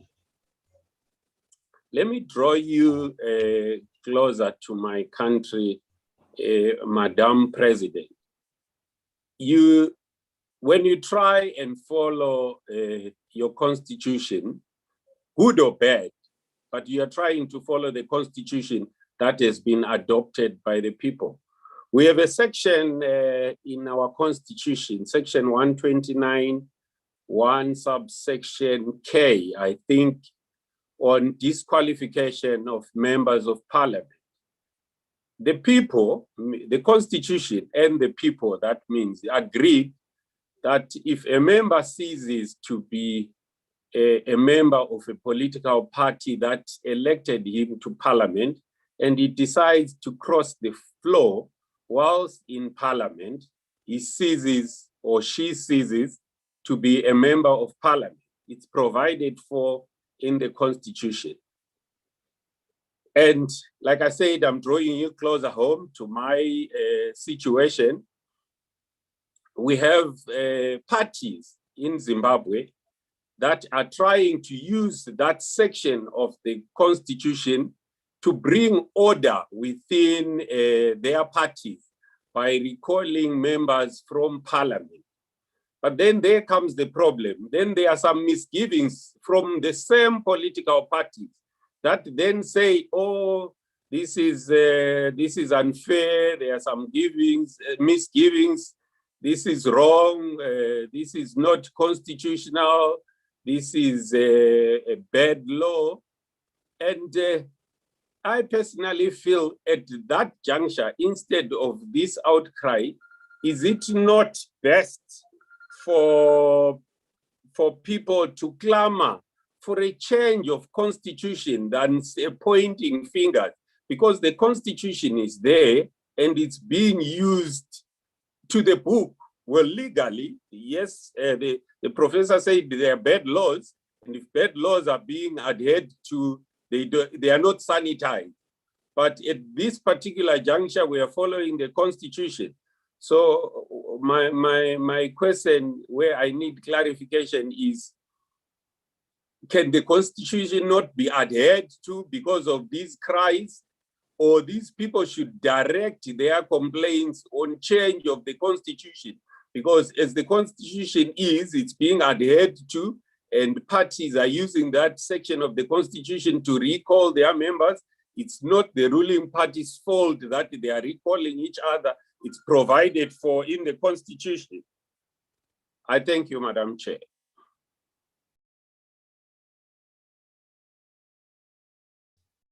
Muito obrigado, deputado Ngueni. Convido agora o doutor Adam, nosso parceiro, por favor.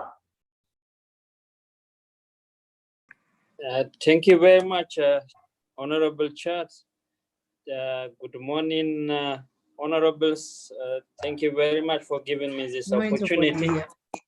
Yeah, and I congratulate the two presenters. They are indeed my role models as far as this issue is concerned around SADC, and I always refer into their contribution they have made over the years. And thank you very much. And it is indeed a privilege to listen to you live, I would say, albeit via Zoom. My question is exactly related to what the Honorable Ndiweni just mentioned, in particular with regard to over dominance of political parties in our political system. Over dominance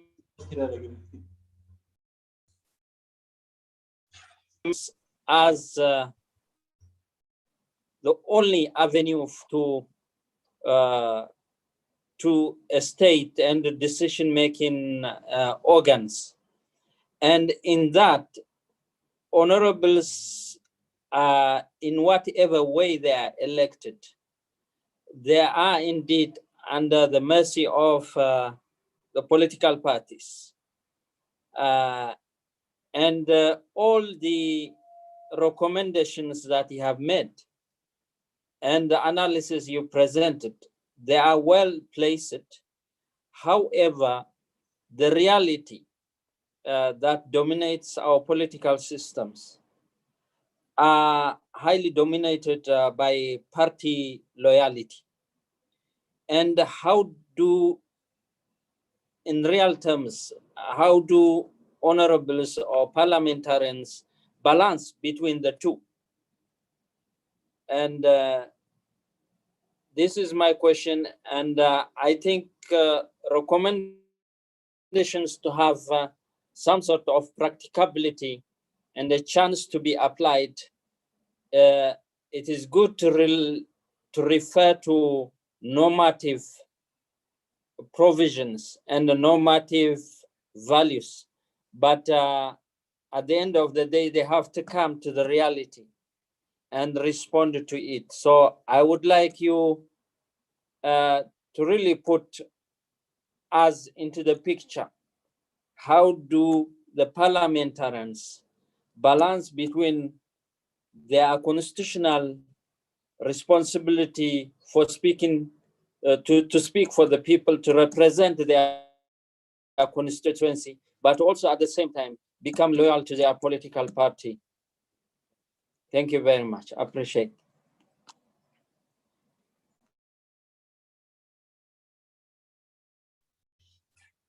Muito obrigada, doutor Adam.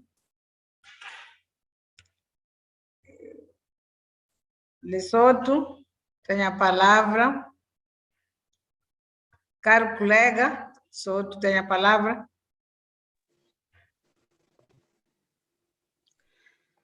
Thank you, Honorable Chair.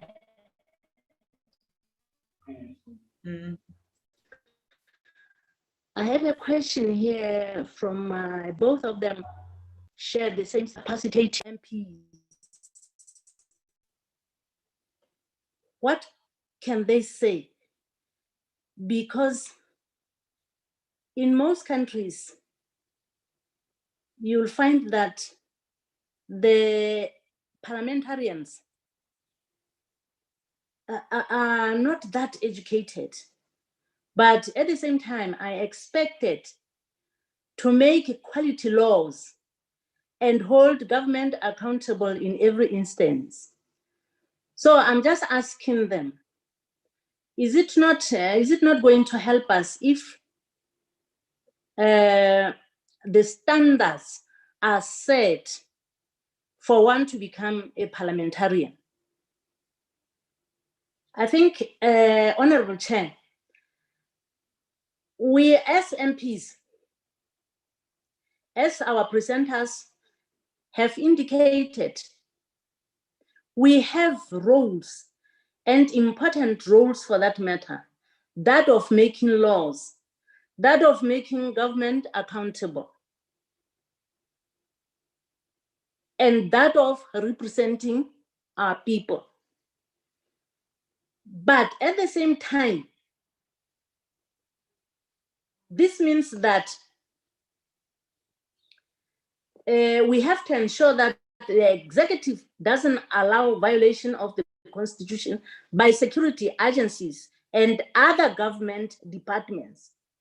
And in African countries, you'll find that this is the case. The security agencies are mostly used by the rulers to do whatever themselves do like, violating the law. So I'm really concerned about this issue. So I would like our presenters at least to say something on that. How can we solve that? Because it's really a problem in African countries. Having said that, Honorable Chair, thank you so much.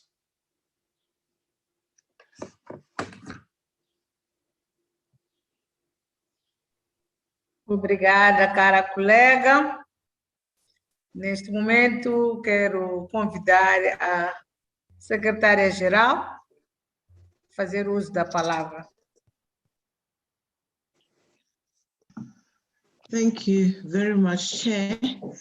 And let me join the committee in congratulating the presenters for that well laid out, I think, provocation on issues of constitutionalism and the rule of law. Mine is a brief question from a strategic perspective of the Secretariat. I've often got questions, at least from one or two parliaments, and they ask me, what are the priorities that we should carry forward in our constitutional review processes. And I also note that there are politics around constitutionalism, parliamentarism, among others. So could the two professors guide the Secretariat in terms of what are the current politics in constitutionalism, at least in the SADC region, so that we may begin to pursue those thematic issues and allow our members to engage on such. I thank you, Chair.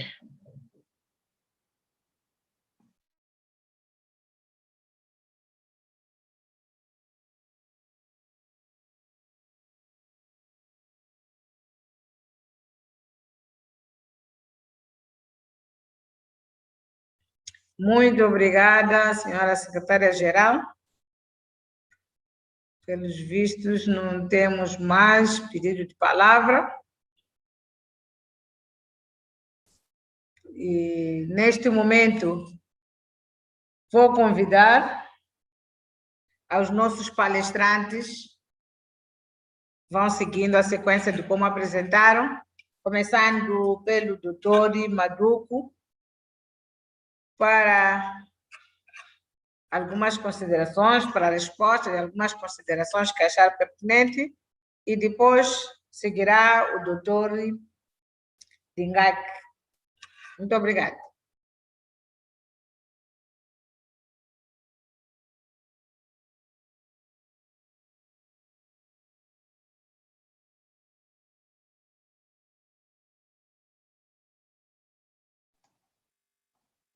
Madam Chair, yeah, it's now my time to respond.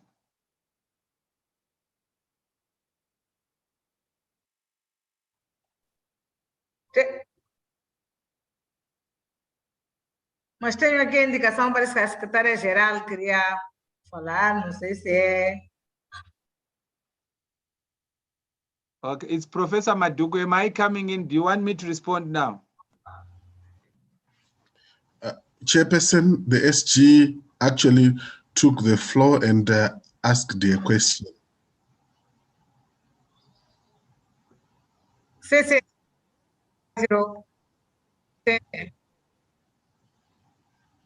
Tá certo. Senhor secretário, pode falar?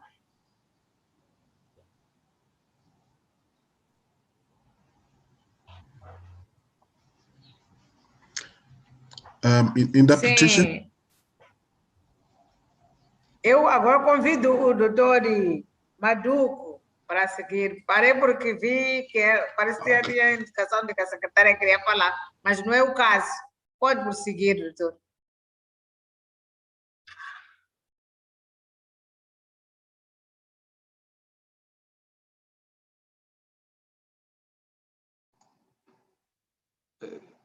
It's Professor Madugu. I'm missing the point. Is it now my time to respond?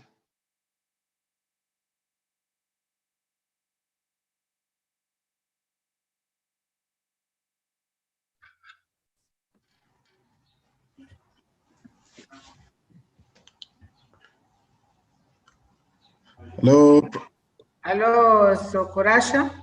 Yes, Chair. Professor Maduku, can you hear me? Yes, I can hear you. Please select English as the preferred language on the interpretation bar below, on the bar below, so that you will be able to hear the chairperson when interpretation comes through. Okay, that's fine. Yeah, that's fine. Sure. You have done that? Yeah, I've done that, yes. Meanwhile, the chair has given you the floor to respond to the questions. So next time you will actually be able to pick interpretation. I think I'll be following, because I wasn't following the chair, actually. Apologies. All right, so I can answer on the various questions that have been posed. Sure. Then I think I missed the Lesotho question. Would it be possible for the honorable member for Lesotho to just repeat a issue? You prefer that being done now, or later on we can ask? I think later on I will leave the question and then I deal with the others. Lesotho, faça favor. All right, so I can come in now. Thank you, Chair, for the various questions that were posed, which I will try and answer. I'll go through, I think Justice Dingake will come in to deal with some of the issues that have been dealt with. I'll be fast. First, I think the honorable member from Seychelles raised a very important issue which ought to be covered by not just the SADC PF or SADC and so forth. We still have many countries in our region that would require assistance in trying to come to terms with following the constitution or really empowering citizens to be able to participate in their democratic processes. I very much appreciate the intervention by Justice Dingake. It was very impressive for me. He did emphasize that under rule of law, you must take into account the empowering citizens, ensuring that you have regular elections. And so what the position should be in terms of Seychelles, I think that there ought to be a specific program by the entire SADC to assist the political processes there. The SADC difficulty is that they always want to come in if there are problems like, there are conflicts, that is not the only time you must come in, but you can come in to nurture a democracy just to build it up, to support the various steps that are taking place there. So I very much appreciate that. And this kind of platform or forum will enable our honorable member of parliament, who is a member of the committee, to also appreciate that they take lessons from here, try to spread them around in the different countries. But my position there is that the way forward would be for the entire Southern Africa to try and ensure that countries follow the position we have. Our SADC treaty, the treaty that brings the whole SADC together, ensures that in Article 4, there must be adherence to rule of law, democracy, constitutionalism. And it is a question of how we put elements to that and what does it mean. It will help us a lot in that regard. So I would answer it that way. That it's a very important observation. We need all of us to help in that. Then let me come to the second issue that was raised by our honorable member of parliament from our country, that's from Zimbabwe. That's the Honorable Ndiweni there. The question that he posed is a very important one, which is what do you do if the constitution provides a particular thing and then we are following what the constitution is saying? Can we simply be criticized for following the constitution and then people don't follow what is there, or they should go on and seek an amendment of the constitution? He is very correct in saying that as long as the constitution is in place and is being followed, then that raises a question called constitutionality or legality. You must do what is in the constitution. But once you do what is in the constitution, you must not stop those who say that what is in the constitution is bad, or what is in the constitution is undemocratic, or what is in the constitution is unjust. They are not stopped from doing that. Follow the constitution, but also allow those who want to express themselves about what the constitution is doing. They won't stop the processes. What is provided for in the constitution must happen, but then it must also allow democratic process about amendment. What I would, if I take the Zimbabwean example that he has given, is very correct. He's very correct that those who are criticizing what is happening may actually be mistaken. They are criticizing the wrong situation. They must accept that there is a constitutional provision which allows what is happening to happen. And then they must blame the constitution and immediately push a program for its amendment. I know what is happening in the Zimbabwean context. They are failing to separate two things. Constitutionalism means that if a constitution is itself not good, you must push for its amendment. You don't just allow the constitution to remain and just say it's wrong. You fold your hands or you put your hands in the air and say it's wrong and end there. You must say that this is bad and let's change it. But you can't say it is bad, but I don't want the constitution to be changed. I mean, then you'll be contradicting yourself. So for the Honorable Ndiweni, you are correct. as long as the constitution is what it is, under the rule of law, we will go by the law as it stands, but immediately, if there's a strong feeling that that law is bad, we must have a program that changes the law. I think the Honorable Judge Dingake will tell you the problems that judges always face. They are faced with a law that is very unjust, but it will be the law for that being. The judge will say, look, I'm happy with this kind of law, but unfortunately my hands are tied. That's what some judge will say. I will follow the law, I will apply the law. But he will call upon, or he or she will call upon the legislative authorities and the public to attend to the changes that should happen to the law. So I think I've answered that. It doesn't confuse constitutionalism and rule of law. Constitutionalism still requires laws to be good, and that if laws are bad, they ought to be changed. And that if laws are bad, people must accept that those laws are bad and they ought to be addressed as such. That would be my answer to the Honorable Ndiweni from Zimbabwe. Then there was a question that came which related to the reality in our politics in Africa or in Southern Africa, that political parties tend to control what their MPs say in parliament, and that most members of parliament will go by what their political parties say, and that they will not do anything which is not by their party. So there is always a conflict between what the political parties will be saying and what may be right or good. So the question is, what do I do if I'm placed between a political party that says one thing and then what is good on the other? Well, that is a personal decision to be made by a particular politician. And for us as people addressing this meeting, it will be very sad for a politician not to do what is right and simply do that which is dictated by their political party because the political party says that's what ought to be done.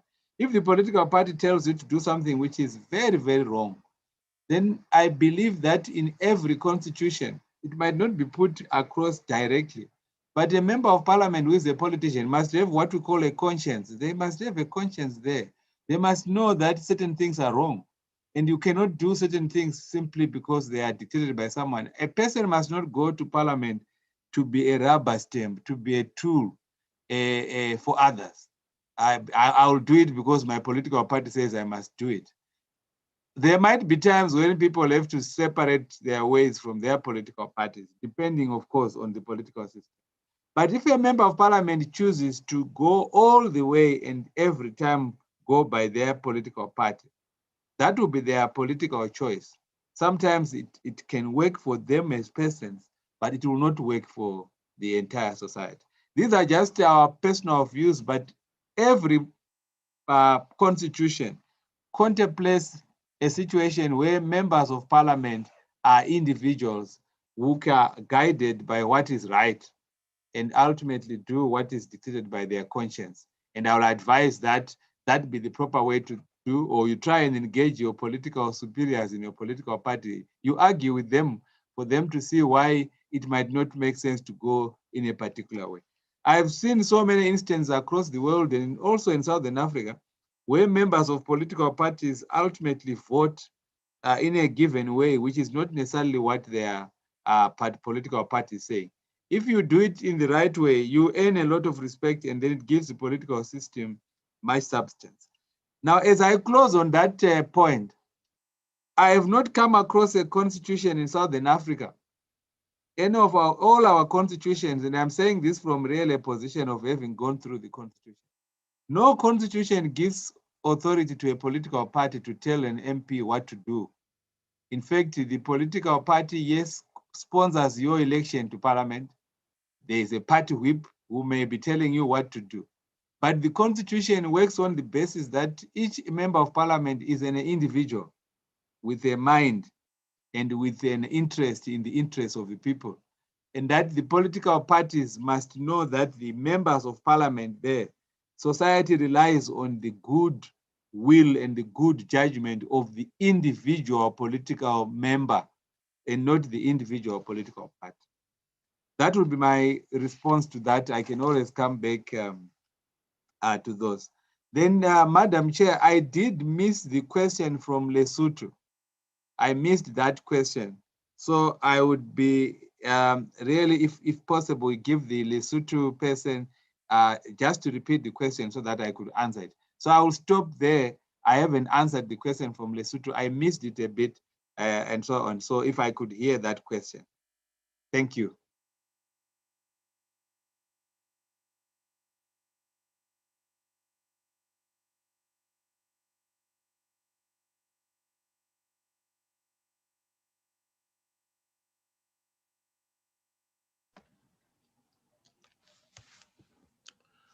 Hello, Chairperson.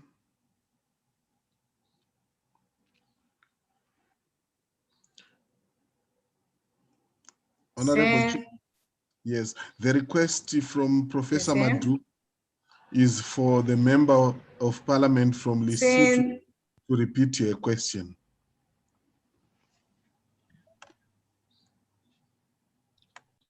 Muito obrigada. Convido-lhe agora para voltar a repetir a sua pergunta, deputado Lesotho.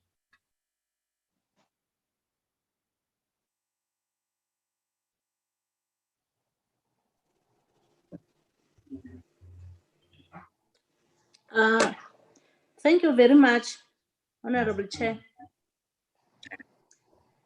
I was saying that as MPs, we have some roles as our presenters have indicated. The role of making laws and that of holding governments accountable and that of representing our people. And as I said, this means that as MPs, we have to ensure that the executive doesn't allow violation of the Constitution by security agencies and other government departments. So my question is here. In most cases, you'll find that the security agencies in our countries are misused by people in power. That if one doesn't want to step down, he asks for security agencies to back up him so that he remains in power. So I'm saying, what can our presenter say in this case? Because it has been realized that this is the problem in African countries mostly. So what can he say about this? That is my question. Another one is the rule of law to exist in our region. Parliamentarians and government must sensitize people about the laws and their role and responsibilities as parliamentarians. But in most cases, you'll find that the people do not understand clearly what are the roles of MPs in their country.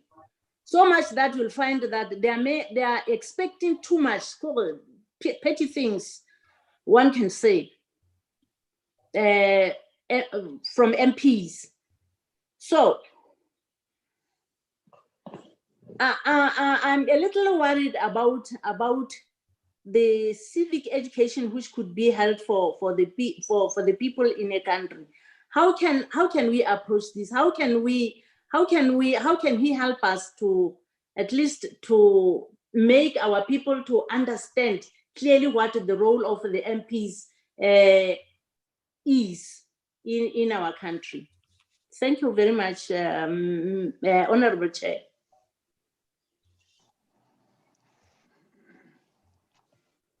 Okay. Muito obrigada, cara colega.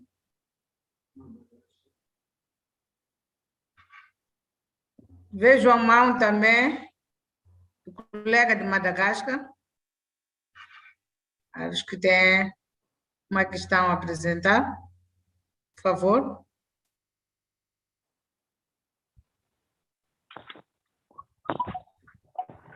Oui. D'abord, je tiens à vous c'est un honneur pour participer dans cet forum parlementaire du SADC. Député Siliva de Madagascar. Donc, mesdames et messieurs, bonsoir. En fait, j'aimerais souligner juste une grande ligne qu'il faut mettre en place à propos pour mettre en place le nationalisme et l'état de droit et le rôle de chaque parlement pour le rôle constitutionnel. En fait, on m'entend là? On m'entend? Est-ce que tout le monde m'entend?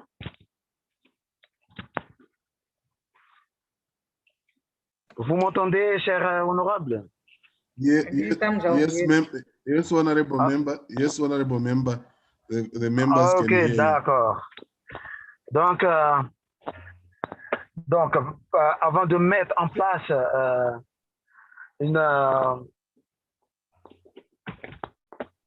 l'état de droit, il faut que chaque personne, chaque individu, en tant que membre de parlement, soit convaincu, et il faut que tous les membres du parlement savent leur raison d'être,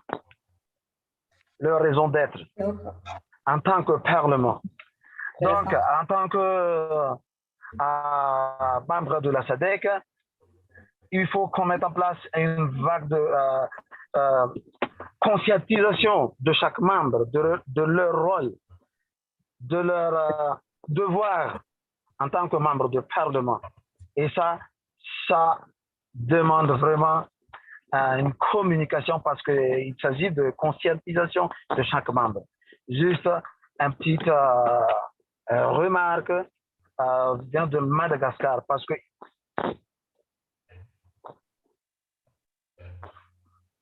allô, attends. Donc, pour promouvoir vraiment le nationalisme et l'état de droit et le rôle constitutionnel des membres du Parlement, à mon avis, ça commence par soi-même, par le membre du Parlement. Il faut que chaque membre connaisse bien son devoir envers sa nation. Et ça, il faut mettre une stratégie de communication pour conscientiser chaque membre. Merci, Madame la Présidente et tous les chers honorables.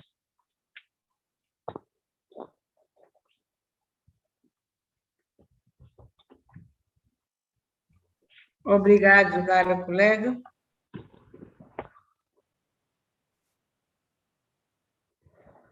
Essa aí é a questão. Ouvido os nossos palestrantes para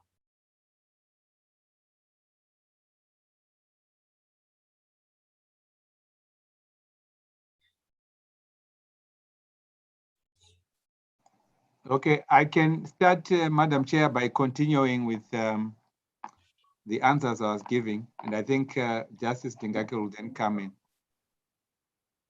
I will begin with the question from Lesotho, which I have now fully captured and understood.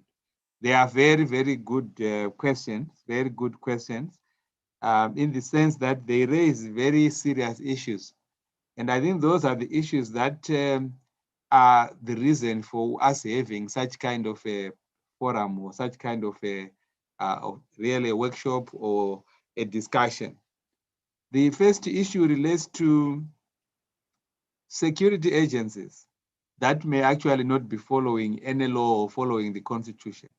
And then people in government or leaders who then rely on the security agencies to be able to undermine the Constitution. In other words, go against the rule of law, go against the constitutionalism. Yet members of parliament, their role is to represent the people. So how best do we deal with such a situation and so forth? Obviously, it is very, very bad. It is contrary to the rule of law. It is contrary to constitutionalism for members of the security agencies. This is the army or the police to be a law above the law. That's what they will be doing. Constitutionalism and rule of law mean that we are all within the law. We are all subject to law, and that we must be governed by law. So if you have situations like that, that is not correct, that is wrong, and that we must all speak out against that. We must all be able to say, this is wrong. But then if we say it is wrong, where do we go and what do we do? There are various things that can be done by members of parliament or individual members of parliament to deal with those situations. Obviously, the first one is to speak out, whether as individual MPs or in parliament, to condemn whatever we'll be doing, through your motions and so on. But there's also a role that some members of parliament are not taking, which is the role of going to a court if people do things contrary to law, which are of such a serious nature. You must make sure that your courts get involved. If a person is a member of parliament, they automatically, somewhat in many legal systems, they have a right to appear in a court and to raise an issue, which we call locus standi. Do they have a right to appear before a court? So an individual member of parliament can actually petition the highest court in that country. I'm sure there will be a court that will deal with the constitutional issues just to support the constitution or vindicate the constitution. So a member of parliament who is now well schooled with all these things we are discussing must be courageous enough and be an example by actually making the courts get involved for a start. Only if the courts are overwhelmed, like if you think this is wrong, you must first exhaust the process of going to a court within your country. And then if a court makes a decision which is favorable to the rule of law or constitutionalism, then so be it. Let's see how that decision is respected. If the decision is not respected, then we play political way. We appeal to the SADC heads of states, we appeal to the SADC machinery for purposes of ensuring that there is security there. The SADC organ on politics and defense and so on must actually be the organ that deals with constitutionalism and rule of law. So we can invoke these mechanisms, but first let's exhaust by the framework of going to a court within our country. That takes me to the second issue from Lesotho on the rule of law and sensitizing people about the role of MPs. She is very correct that our people don't know what MPs are supposed to do. They would think that the MP is supposed to be ensuring that we have small projects in our areas. The MP is able to build a road or build a clinic. The MP, things like that. These are things that government must do. The MPs are the voice of the people to ensure that government goes into these projects, not for the MP as an individual to do this. So how do we get people? People must know it. First, they must know it from the MPs themselves. The MPs must tell people what their role is. You should tell people, look, you are coming to me for this, but you should know this is for the government. I'll take it up. But if they come to you and you are the one who is now trying to provide the blankets or provide, the medicine direct from your pocket, from your well-wishers, then the MPs are contributing to a state of affairs where people misunderstand the role of an MP. So it must start from the MPs themselves to start telling people what exactly is expected or what the role of an MP is. Now, if MPs are afraid of not being elected next time, and then they actually go along with the people's ignorance of the role of the MPs, then our problem deepens, and then it keeps going on. And I think that is one. Then the second role, second way is to have civil society get empowered and tell people what it is. You need conscientization from civil society to be able to deal with that. So we should call upon civil society people to tell people what MPs. Then I think the best avenue of telling people what MPs are supposed to do should come from the government itself. It must tell people what MPs are supposed to do, and then tell people that it is its role, only that it is failing or that it will do that with time and so forth. That's how I will attend to the process from what has come out of Lesotho. Then from the observations made from Madagascar, I agree entirely with the observation that everything must start with the member of parliament himself or herself. And then once members of parliament understand what ought to happen about these issues, rule of law or constitutionalism, then it will be much better. Those are my answers. I think that Justice Dingake can then come in to take up the other aspects that he might want to respond to. Thank you, Chair.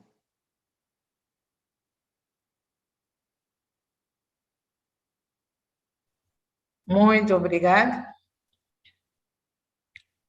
Doutor Juiz Dingake. Is it my turn now to? Thank you so much. Am I clear that side? You can hear me? Yes, Hello? Judge. Okay. Okay. Thank you so much. There have been many questions answered. Many of them actually were suitable to be answered by the professor than me, and he has answered them quite correctly and eloquently. I will start not in any order. I try to encompass the ones that I noted here. I could relate, I could understand the tension, the difficulty between loyalties to affiliated political vehicles, to the constitution, and to caucuses, the impediments that arise sometimes. But all I could say is that in some of these assignments, especially being a member of parliament, is not very different from being a judge, because you ought to bring character, courage, objectivity, honesty to play, and you ought to be true to yourself, sometimes at great costs, especially in the African continent. But the job has to be done. That of being an independent player, executing the constitutional mandate. In other words, what I'm saying is that I appreciate and understand the difficulties sometimes between a party constitution and all other things. But I say that it's actually very important to be true to yourself. It needs a transformed mindset. We need a transformed mindset. We need a new generation of MPs who can be true to their call and to try to follow what they're supposed to do without fear of favor. After all, that is what they're required to do.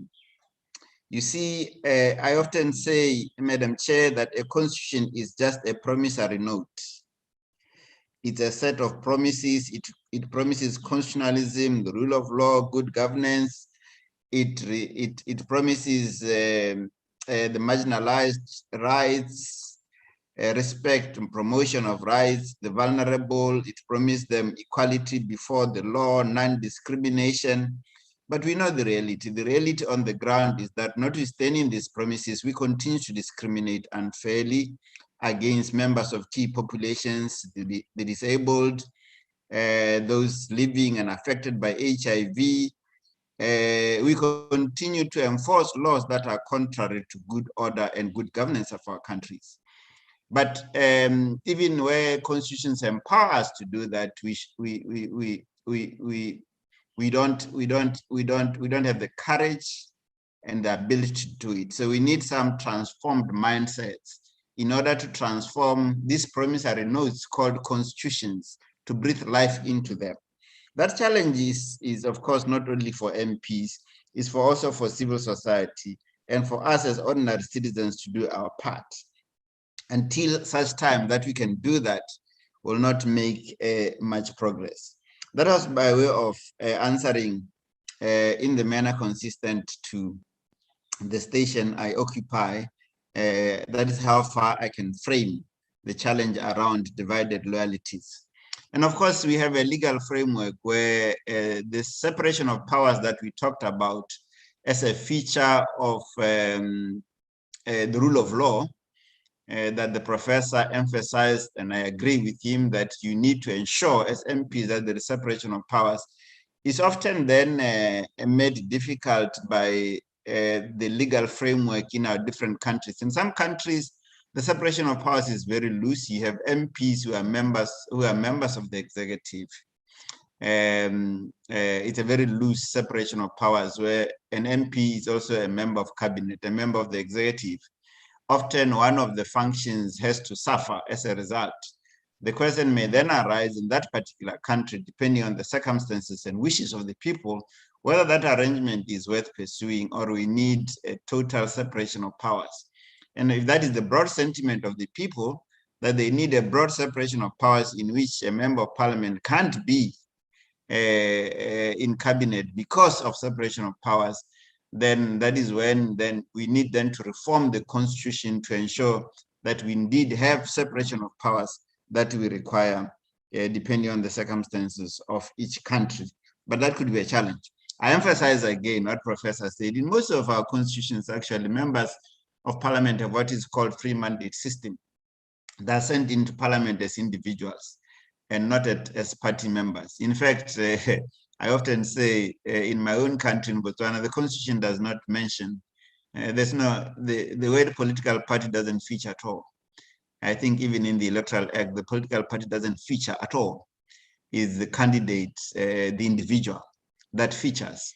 That then tells you where the primacy is put. So that is my general comment on that.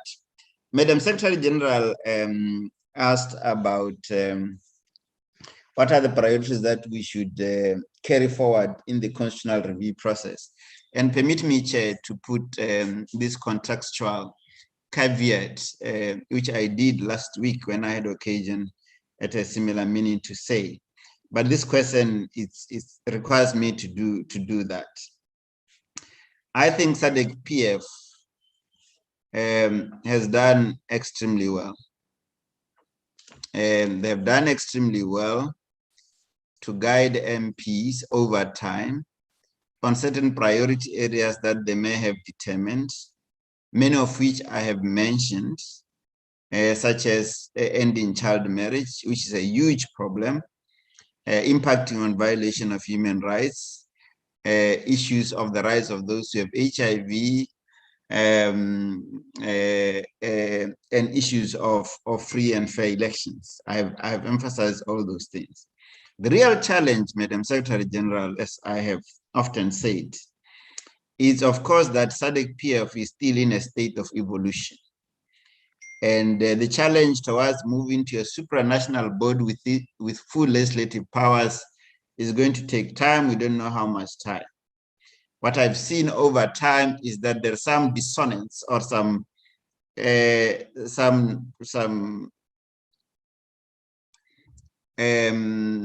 maybe not reading from the same page with the executive, while as the members of parliament over time have embraced some of the work that SADC PF has done, the executives do not seem to have been as keen.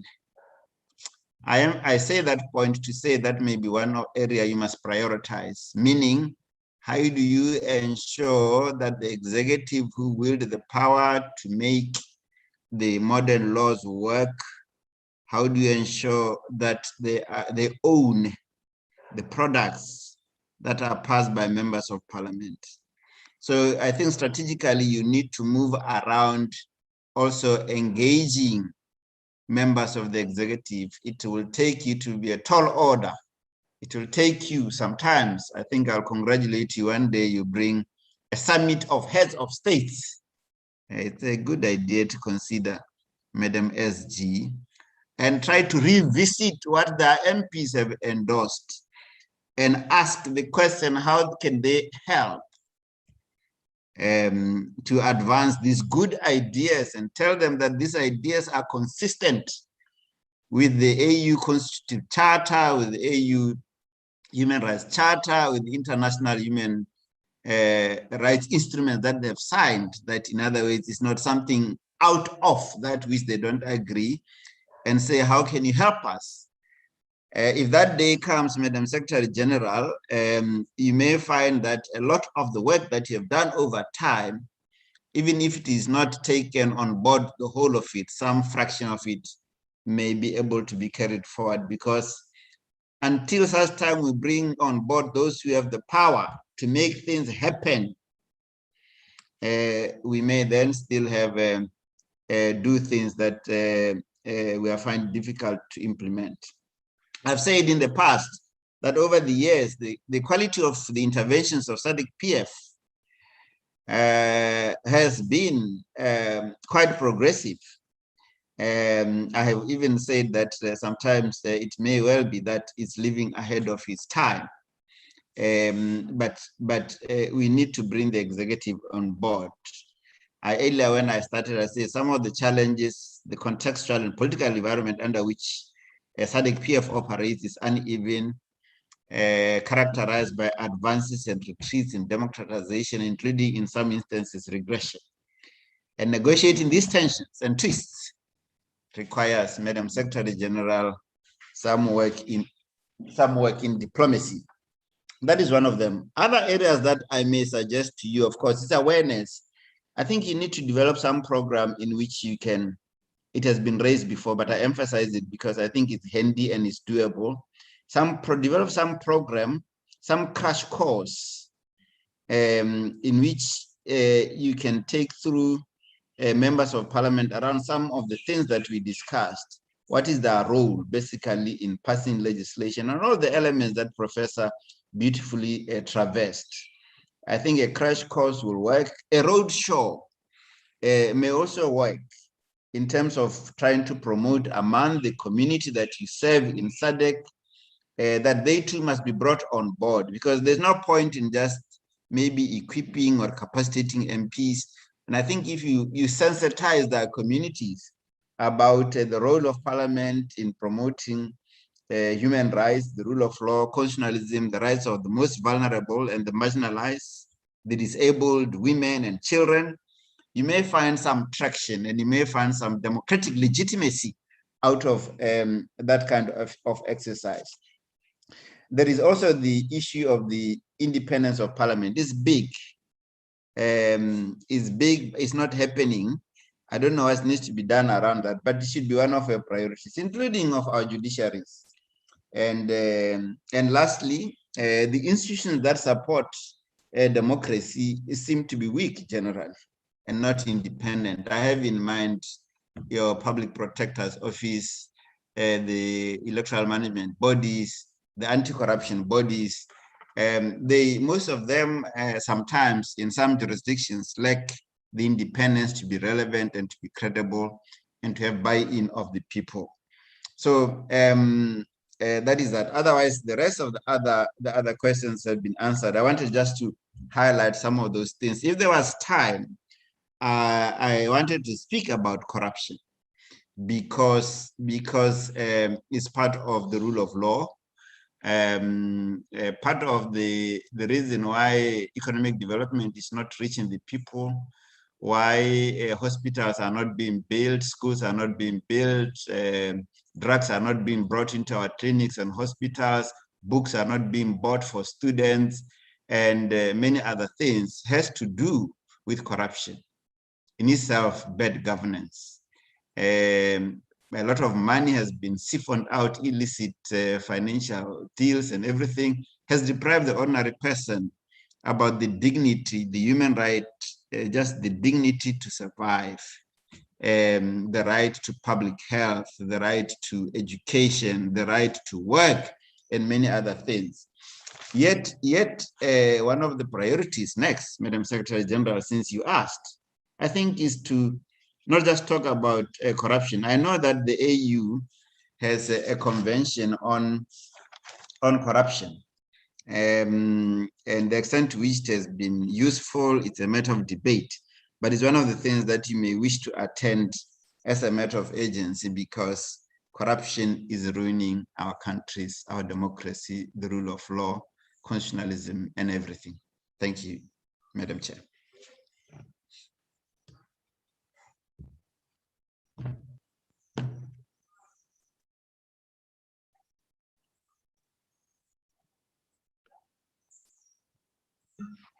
Thank you, Madam Chair. Zimbabwe.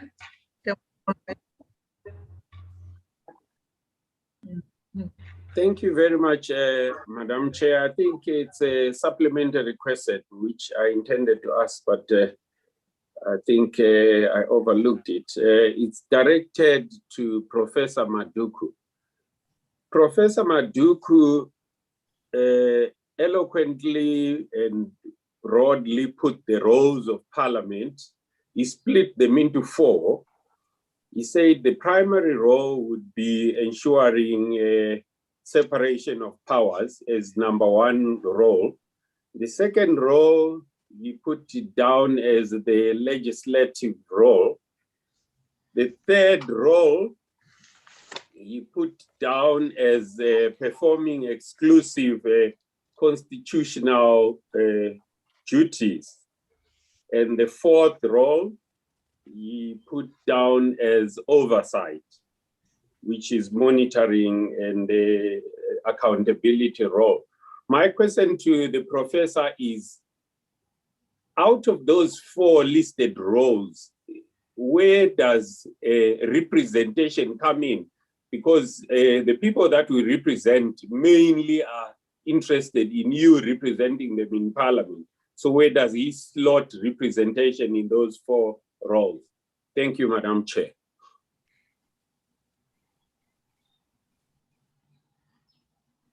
Muito obrigada. Está aí a questão.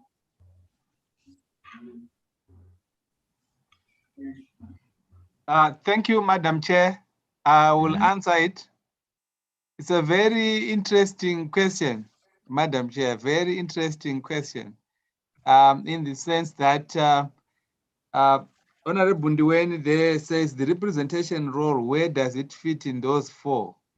Very interesting. In fact, I will take a note of it for my students in the university. Actually, the representation role is for all those four places. In other words, you are representing the people when you ensure that there is separation of powers. You are representing the people when you are involved in legislation. You are representing the people when you play each of those exclusive constitutional roles, vote of no confidence, impeachment, and whatever. You are representing the people on four when you then do, the oversight and so on. So it's an interesting, very important question, Madam Chair, and I think I've answered it.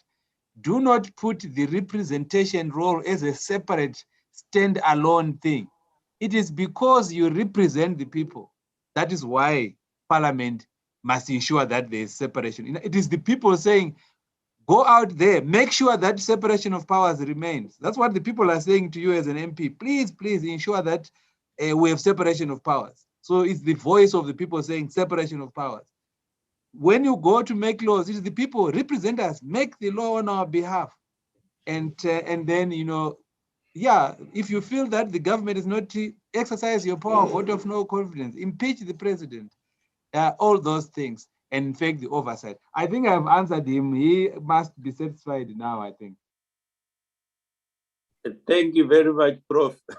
Because all along, people think representation is representing the, well, I understand when you are putting it that way, that all the four roles you are representing the people.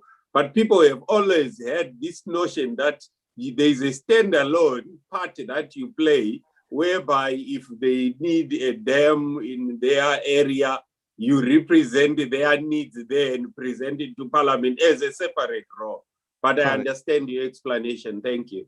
Yeah, thank you. In fact, also, I should say through the Madam Chair that it was important that your supplementary question be put, because we as parliamentarians, we are representatives, but representatives in a broad range of issues, and that your persons in the constituents must not narrow your representation to the dam and so on. They must say, look, yes, I will represent you to call for the government to bring in dams and bring in this. But I am also representing you to ensure that there's separation of powers. I am also representing you to ensure that there is rule of law. so that they don't turn around and think that when the MP is fighting hard for rule of law, constitutionalism, and so on, the MP has abandoned us, or he or she is now involved in these. Because people call those petty. Yet those are the primary issues. For there to be dams and so forth, there must be rule of law and constitutionalism, and that is the way to go.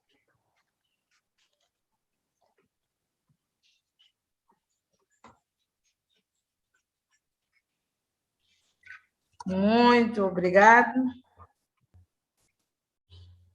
Chegamos a esta hora, o término dos trabalhos desta manhã. Convido agora o secretário para alguns anúncios para este período. Por favor. Thank you very much, Chairperson. There is no announcement save for indicating that we resume at 2. When we resume at 2, let's be on time, because this is a live broadcast, and also let's be on time. Over to you, Chair.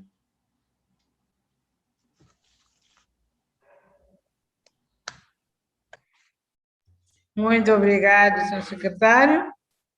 Vamos interromper para o nosso almoço. Retomaremos quando forem 10 para as 14. Muito obrigada e bom apetite a todos, colegas. Até logo.